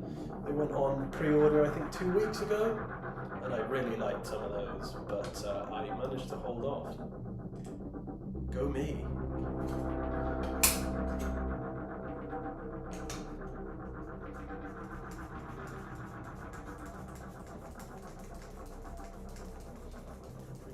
I think then once we have got through this last chunk of green stuff, we'll decide on a couple of extra gribblies for the throne. I think it's mainly, as I've mentioned, going to be some of these purity seals, these bigger ones. But we'll, you know, we'll have a little look through the bits box and see what else we have.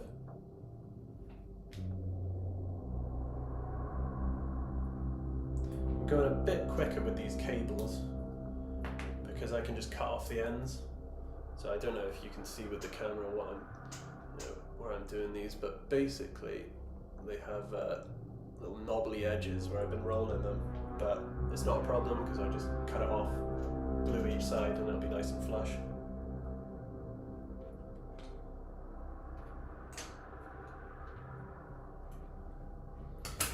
But once we have done this, I think next stream we can probably get back to some painting. That was the intention for tonight, but plans change. Though I did have a nice little break a couple of days ago assembling Saturnine, or part of Saturnine.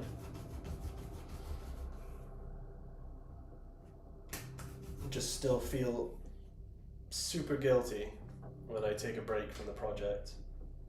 If I work on anything that isn't the project, I'm like, why am I spending my hobby time doing this when I should be doing this?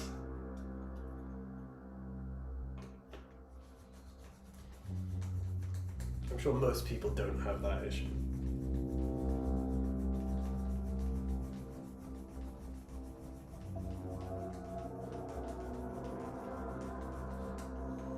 It kind of makes me think back on when I was a kid doing this hobby and not realizing how much free time I had to hobby, because obviously as you get older and you have more priorities and other things to do, you don't get as much time to hobby. So that's probably why I feel guilty, because I have a finite amount of time and I probably shouldn't be spending it assembling Space Marines. Should probably be trying to get this done. Let's see, Ghost Rhino. Not everything needs to be perfect. It's okay if we don't agree with every decision you make.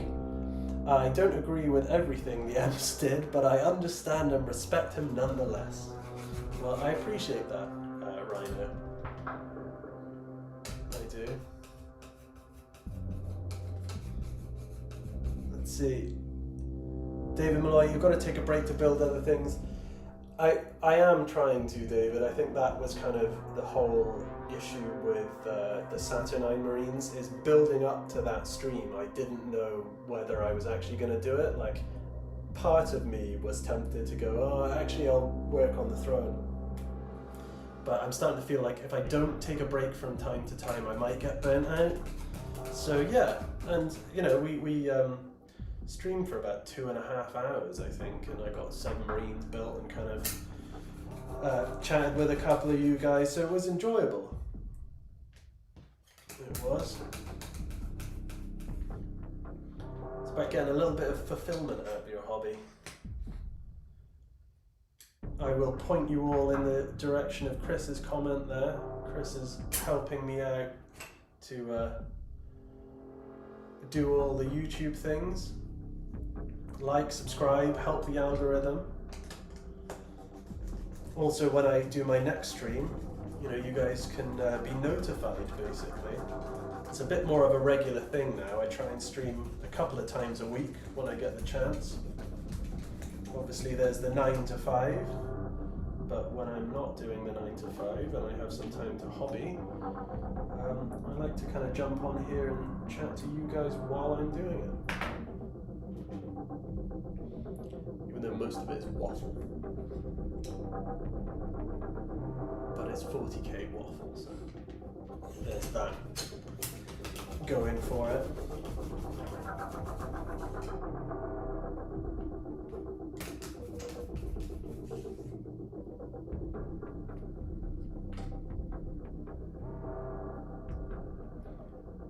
Right. Do I need to cut some off of that?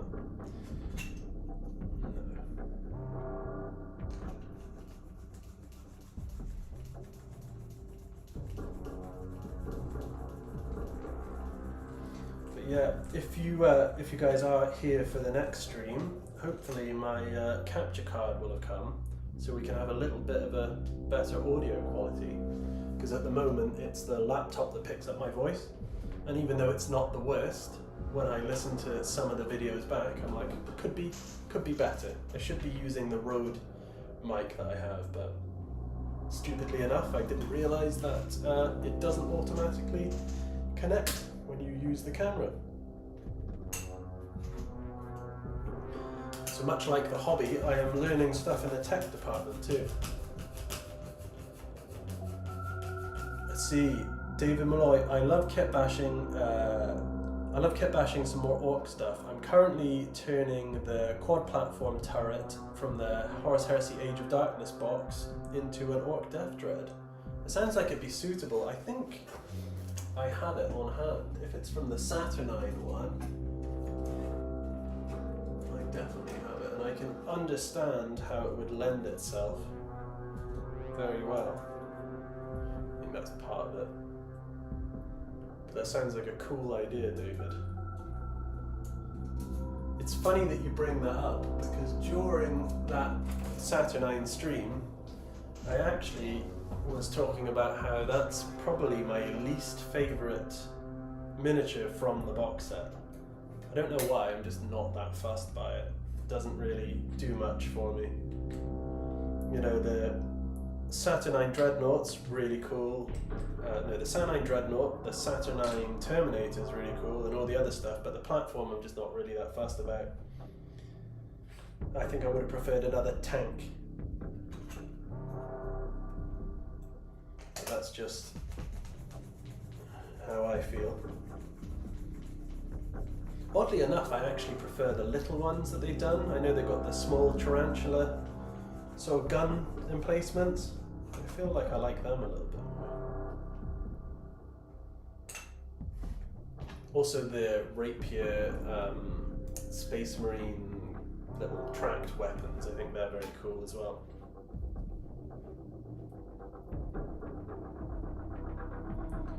Might have a little look and see what they've got on the what they've got for the Sunday preview.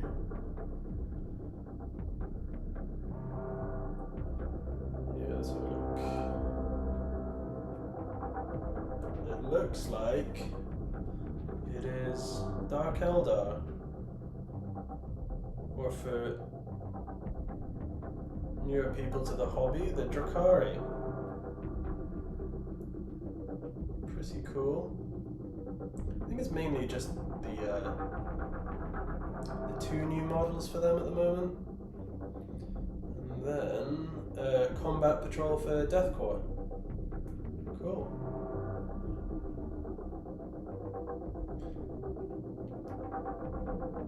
Get my chat back. Right. I feel like if I was any good at painting armies quickly, Death Corps would probably be one that I'd have. I've had a bit of a fascination with them for a while, but never ended up buying any of the miniatures when they were Forge World. One, because they were really expensive, and two, because they were resin.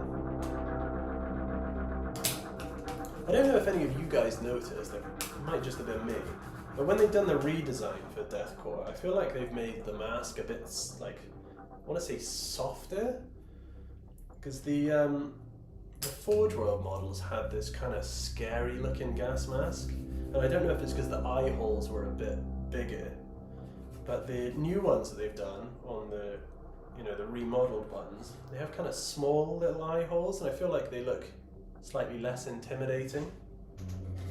And maybe the gas mask is a bit less skull-like. Still cool though. I think it's still a nice redesign that they've done for those models, and it's good to have them in plastic too.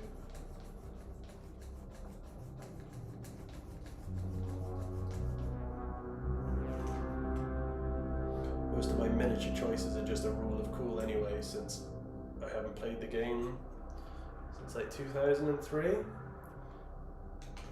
A long, long time ago.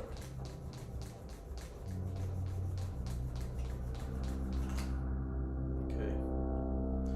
So we should probably get another 2 or 3 cables out of this, and then, as I said, we will do a couple of gribbly bits, I think. Thinking that one of my ideas is maybe to add a few purity seals to the arches, like around the arches, and then we look at me stuttering. We won't stick that on tonight because I think it's going to make it easier if I don't stick that on when I come to paint it.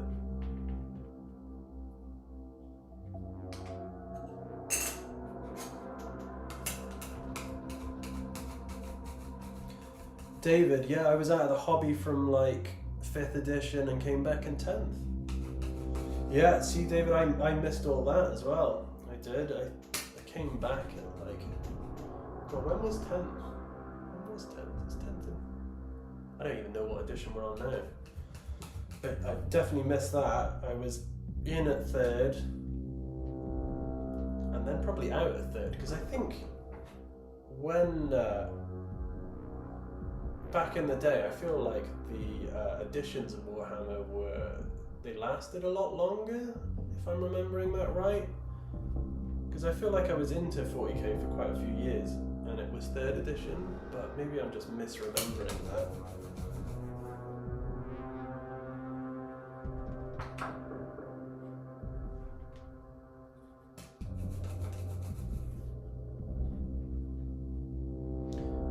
Since we mentioned nostalgia, I did bring up how a few... Oh, I've frozen. Let me see. Ah, I did. I froze for a second on my screen.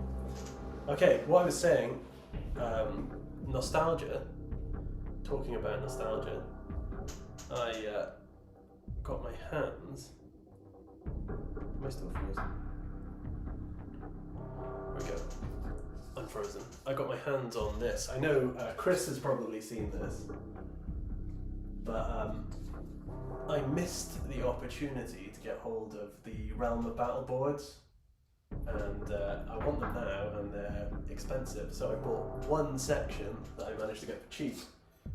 So I'd like to get another 5 basically to have a board, and I might use that as the basis for the next project when it comes to the Necromunda board, but we'll see about that. We'll see.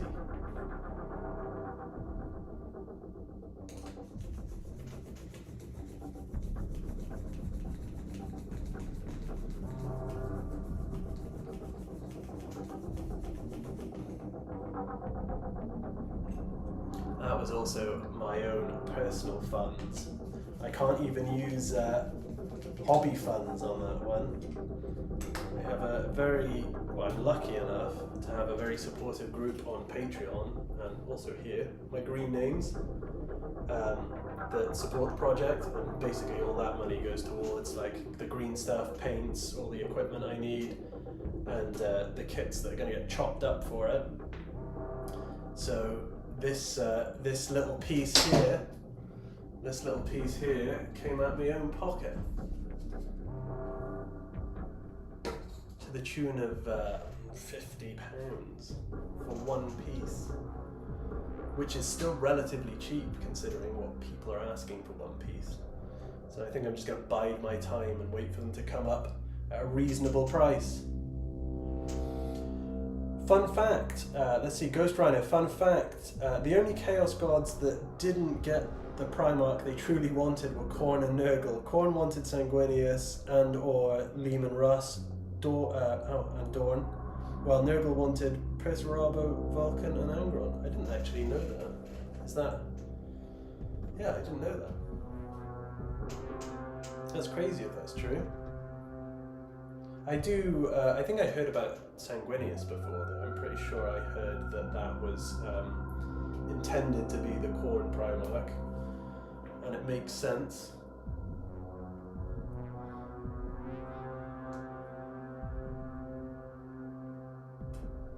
God, the nights are drawn in here now. It's 20 past 8 and it's pitch black outside. I miss summer already. I know it's more time I can spend hobbying and doing this, but I miss light evenings.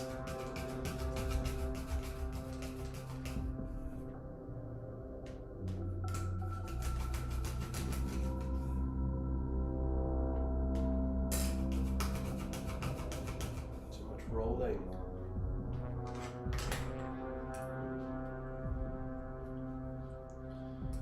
Okay.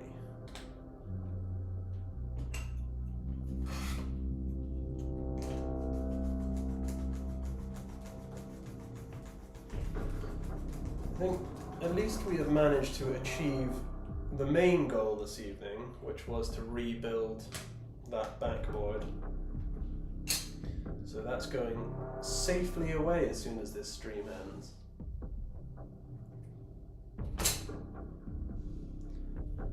I'll have to put up a picture on Instagram to prove it's safe and out of the way, and not still in my sausage hands, sausage fingers.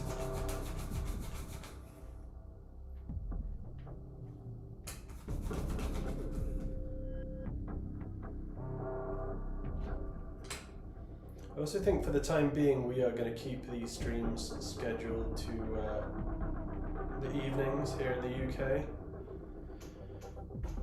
because I think it works out the best really. I don't really have much of an opportunity to do daytime streams anyway. Work. Okay, there we go, there's another one.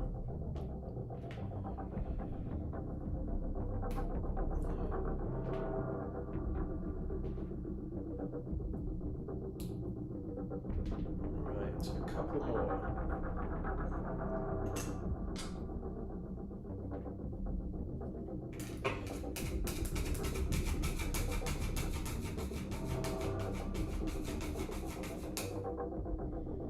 At this point you're watching a guy just roll green stuff. Probably not as interesting as some of the other elements of the build. But hey, it's all going to get us to where we need to be.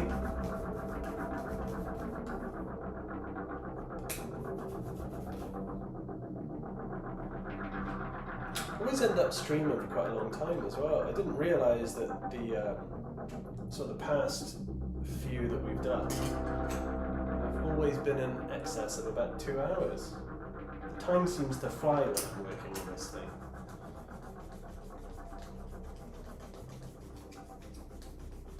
The time flies when you do stuff you like, and it goes slowly when you do stuff you don't like.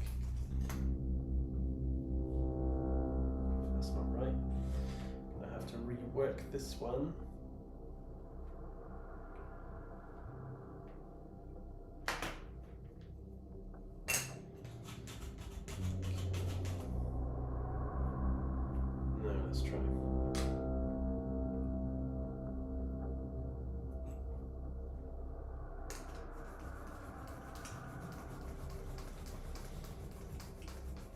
I'd love to be able to get to a stage where we can work in the studio, I think, because it'd be nice to have the board there. Maybe we can do like a little tour of it.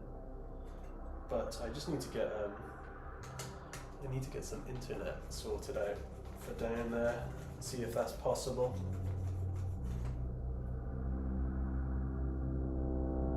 This one, I'm having a bit of a hard time with this piece actually.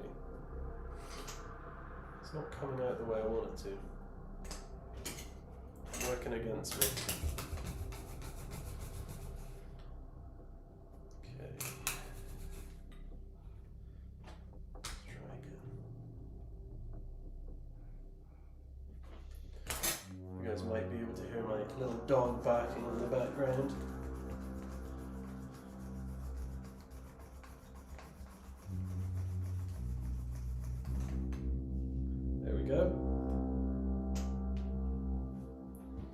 Right, 2 more and we will move on. We will move on to a couple of bits. And then I think we'll probably wrap it up for the evening.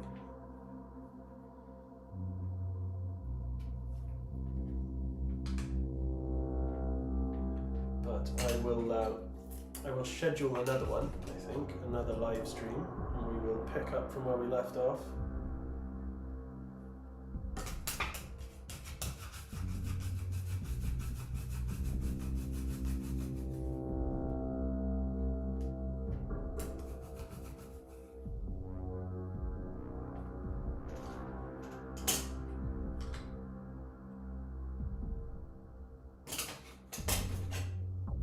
If you want to support this endeavor in any way, all the links for everything is in the description of this live stream.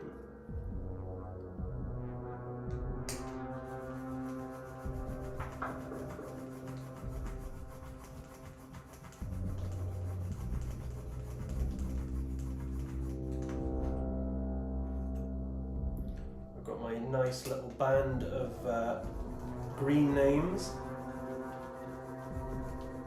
I've got 7 green names.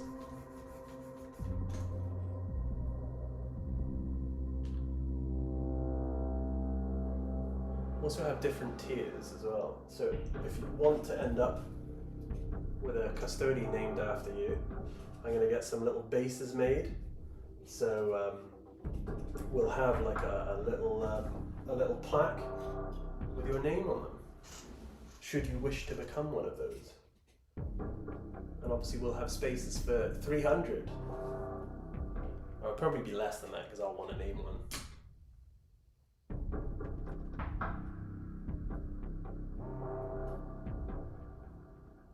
Canon fodder, do you have any affiliate links?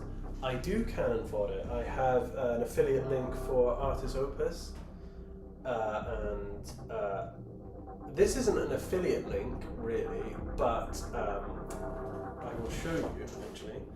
I did mention this on last stream, but hey, well, I will do it again. I got these transfers, which I very much like, from Impatient Tabletop. So I recommend him. I think I've put a link to his stuff in the description as well. It's not so much an affiliate link because I don't get a kickback, but I will be honest and say that he did send me some transfers for the build, so being fully transparent there. Yeah, you can support the project by, if you are after new brushes, you can use the link for 5% off, I think, the affiliate link. I highly recommend Artis Opus. I used them before I got an affiliate link with them, basically. When I was painting project number 1, I was using Artis Opus brushes, so I would have recommended them to you the same anyway if they didn't give me an affiliate link.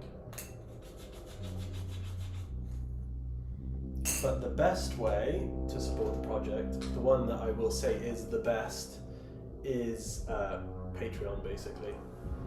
I learnt a very, very interesting lesson when it comes to the way that YouTube works. So with my green names that I have at the moment, I think it was our second stream, we had about 7 people become members of the channel. Now, what I didn't realise how it works is, depending on whether you buy a membership on an Apple device, I think. So you have YouTube's cut, which is 30%, I believe. And then you have Apple's cut if you buy it on an Apple device. So that equates to around 60%. And then I get the 40% basically. But I didn't realise about the Apple tax, people seem to call it. So yeah, if you do consider becoming a green name and you want to go through the extra effort, buying a membership on a computer seems to spare me that tax. But either way, you know, supporting the channel with a like or a comment is good enough. It helps the algorithm and gets it out there. So I appreciate any support, monetary and non-monetary. We've cultivated a nice little community, like here, Instagram. I got David from TikTok. So yeah, built this nice little community over the years. And hopefully many more years till the day we get this project finished, which hopefully should be like the next 1.5 years. I want to have it done.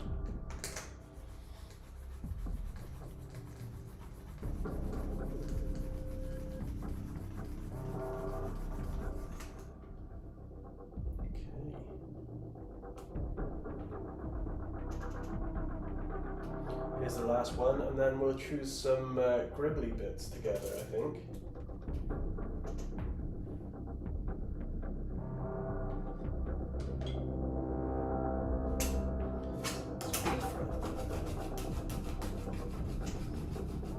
Can't wait to hopefully see it in person.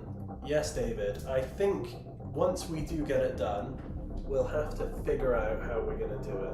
We're going to have to figure out how I can maybe bring it to a convention in the UK.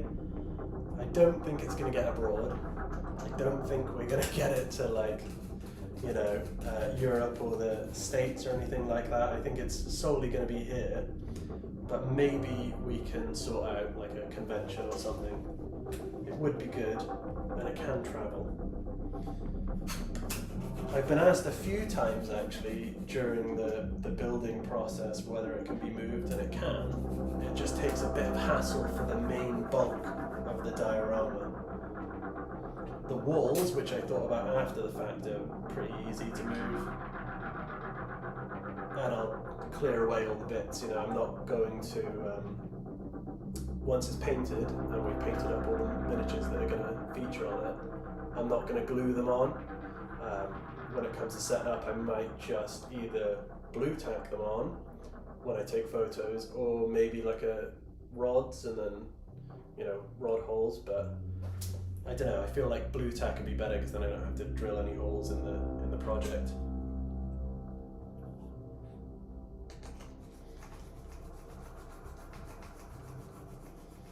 I've got to say that the viewership for these streams is really good.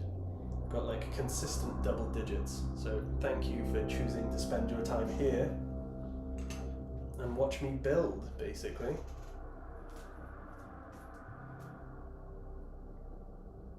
The way I see it is that if I was in a room with you all, like 16 people is quite a few people. It's like, I'd say teaching a class, but I'm not teaching you anything. I've got no knowledge to impart. Okay, so we have, we finished the cables, so I'm going to keep the glue. We'll move these out of the way and let them cure. And then we will hop on to looking through this bits box and maybe choosing a couple of pieces.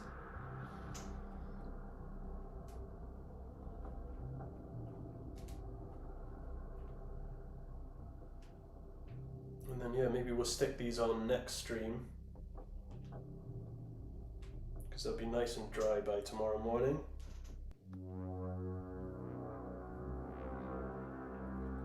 Try not to drop those on the floor. Okay, let's go for it. So, shall we have a little look through the bits box? I know I've shown off a couple of things in here.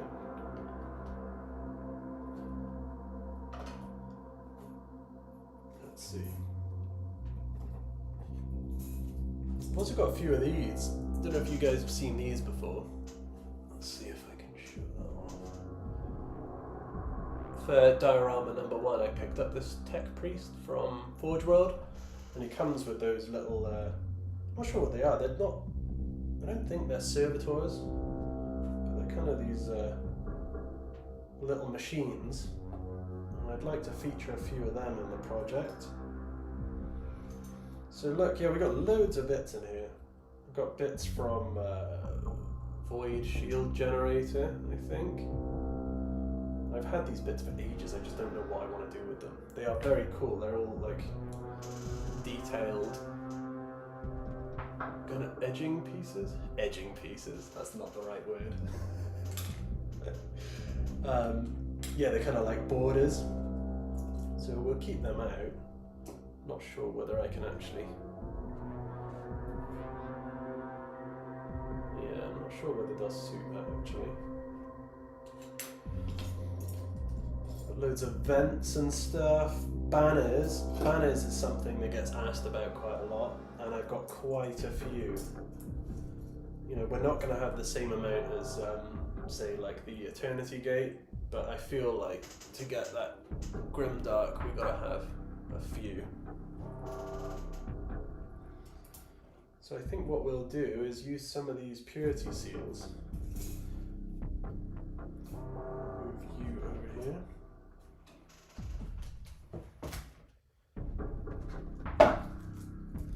I think these are from Dreadnoughts, potentially. They're a little bit bigger than the ones that are on the are in the Space Marine kit, which will give us the advantage because they'll be a bit more noticeable when they're stuck on.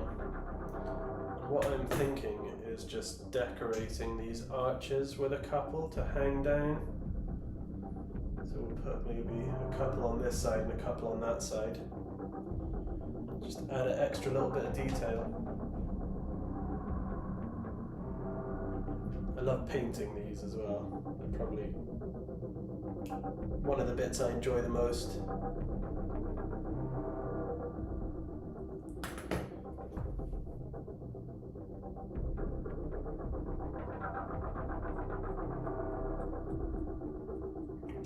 have to spend some time picking out all the script on them. Little squiggly lines.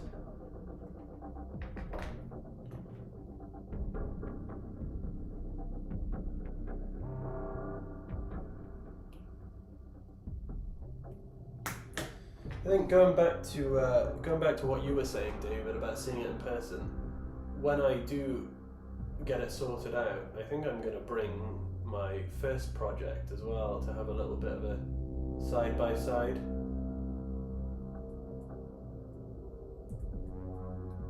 You can also maybe see how much I've improved, I guess,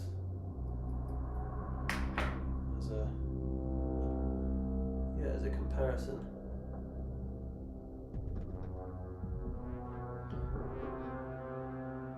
I have to get my hands on a few more of these, I think.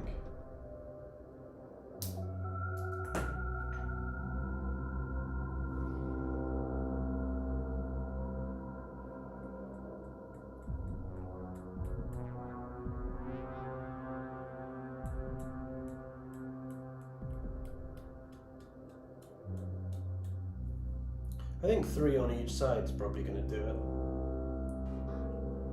And I'll show you guys what it looks like.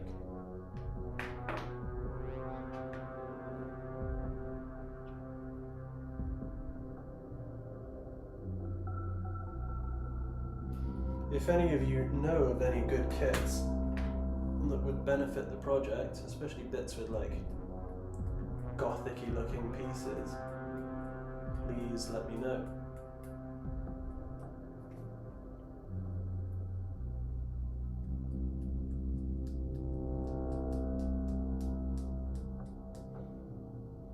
Very much looking forward to it, especially with this piece, because it has the nice, it's these nice sort of big open spaces. Since I got the transfers, the Adeptus Custodes transfers, I'm going to put one either side of here, I think. Maybe here or maybe a bit further up. But they're very impressive transfers.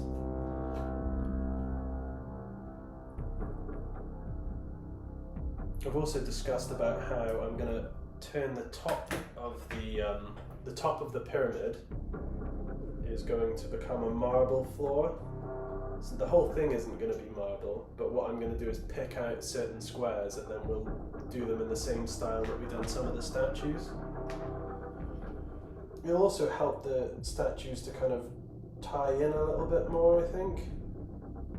Because so far they're the only thing on the diorama with a marble texture to them.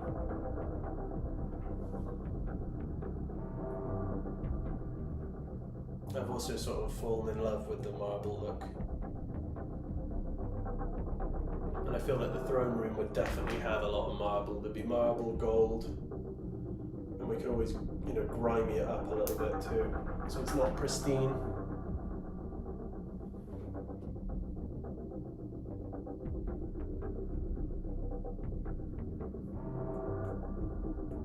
Let's just make sure these are nice and smooth at the top. They always come with this little bit of flash when you cut away with, well, depending on how close you cut with your clippers, I guess, but I always tend to leave a little bit and then have to scrape it off.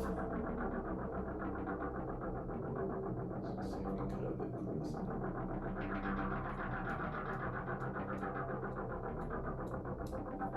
That should be good enough.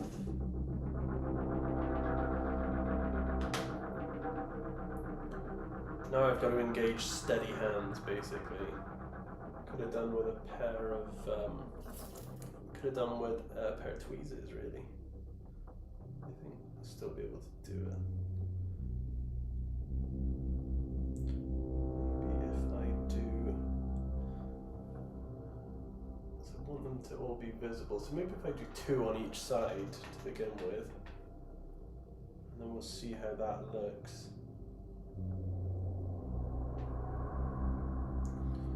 Super glue.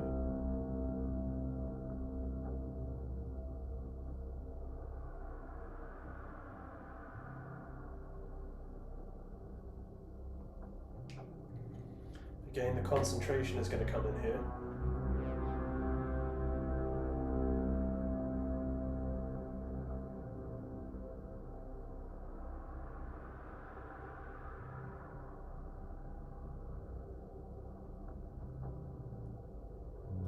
Find myself holding my breath.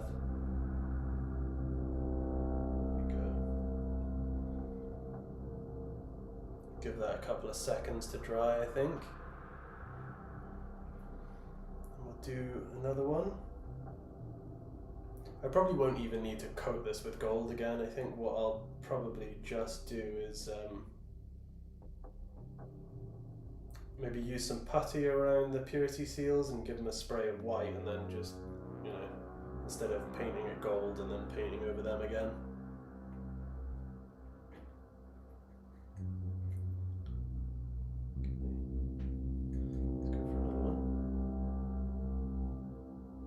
I know this camera isn't the best to see all these kinds of details, but I will put more pictures up on Instagram, and I'll put things up on Patreon and all the other sites, so you guys can get a good look at it.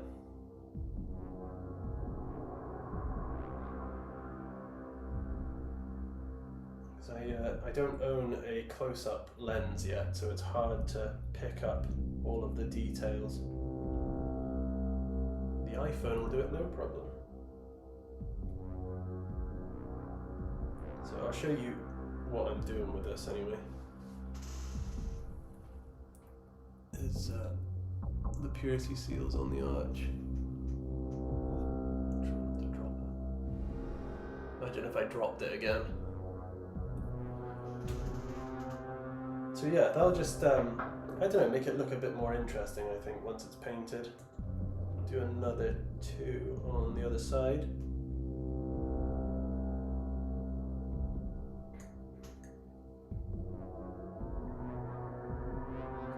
Trying to see how long we've been streaming for. 2 hours 12. Doesn't feel like I've been sat here for 2 hours.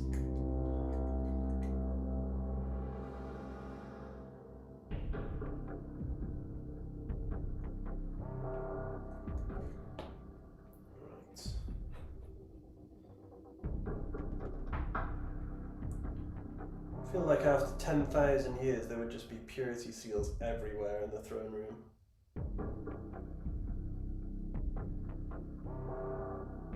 It's just going to feel way more religious. It's going to feel more like a shrine than anything else. And we still need to get our hands on the candles for it, because we're going to have probably just as many candles. Candles, skulls and purity seals are going to feature quite heavily in this build.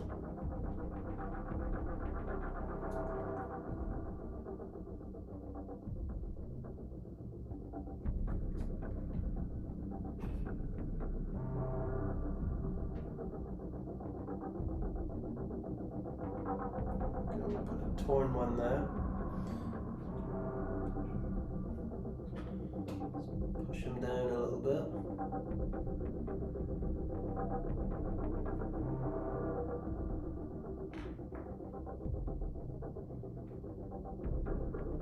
I'm just debating now whether I should leave the middle bit untarnished or whether I should cover that with some purity seals. I just don't want to go too crazy. You know, I want to be kind of conservative about it. So I might save the other two. Okay. So I think essentially today we have achieved what we set out to do. We've managed to rebuild the throne fairly easily. So I think I'll probably have a little bit of a think of what the next steps will be. And then we'll go from there. Let's put these.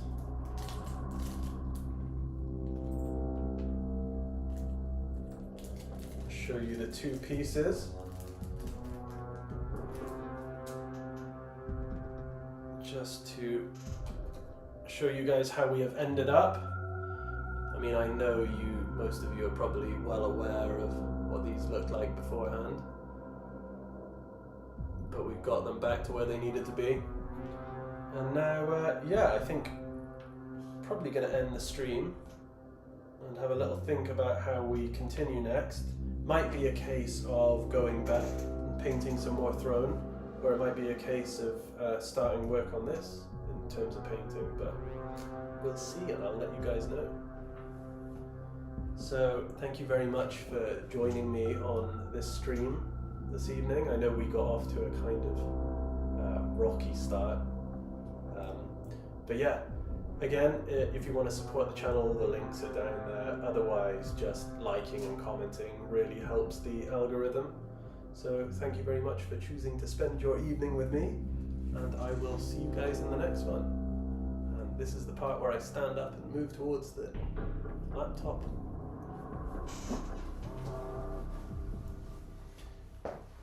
Thanks again, guys.